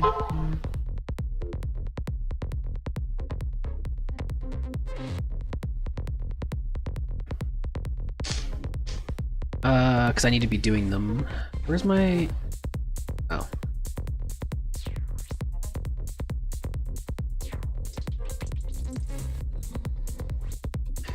I really should keep up with these better, but I'm just not. It's really fast to do these runs, and you get good hunting XP, because leveling up hunting is such a pain. Honestly, I don't like doing hunter. Once you hit level 59, it's not as bad, because not lava, but the red salamanders, I didn't bring, Red salamanders are actually pretty decent XP, so I enjoy it, but it's just like, it's such a slow skill to train, honestly. I think 99 hunting might be my next idea in 99. I don't know, I might try. I at least want really high level hunting, because I've never done it before. And so I would love to do it at some point or another and try to get it done. It's another 99 I'd go for on my fucking side account and not my main account, which would be stupid, but at the same time, I kind of want to do it.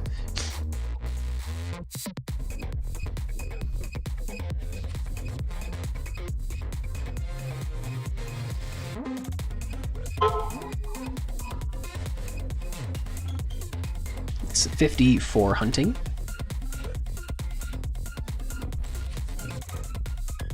But this is a really good way to get passive hunting XP because it's not hard to do and it takes no time at all to do this.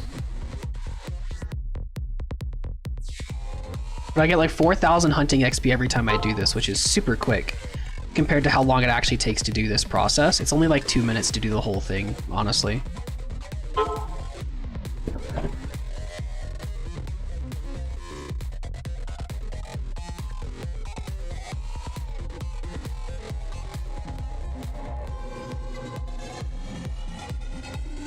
What?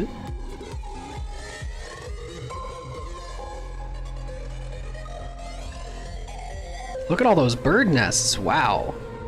There's a lot of bird nests. Hold on. I think Brandon's trying to... What? Oh, that's what he's talking about. Okay.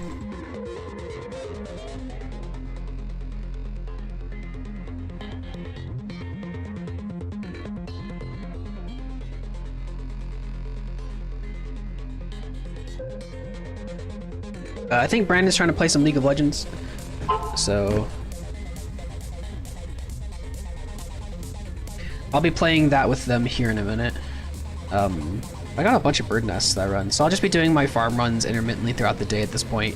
Already up to 400,000 XP though, which is really good. That's a good start, honestly, considering I've done only 2 real farm runs, maybe 3. I think 3 real farm runs, so that's pretty good actually. I'm rather happy with that. I should easily get 92 today and get halfway into 93 probably. So anyway guys, I love you. Thank you for attending my stream. Streamed for almost 3 hours today. I would have liked to stream a little more, but honestly, that's fine. At least I said hi to you guys and got on and everything. So anyway, love you guys and I will see you later. I'll probably be trying to stream a little bit more often, just for a couple hours every day at least to say hi, you know, and have you guys keep me company while I do Tithe Farm mindlessly for hours on end. But anyway, I love you guys. I will see you soon. Thank you for joining the stream, by the way.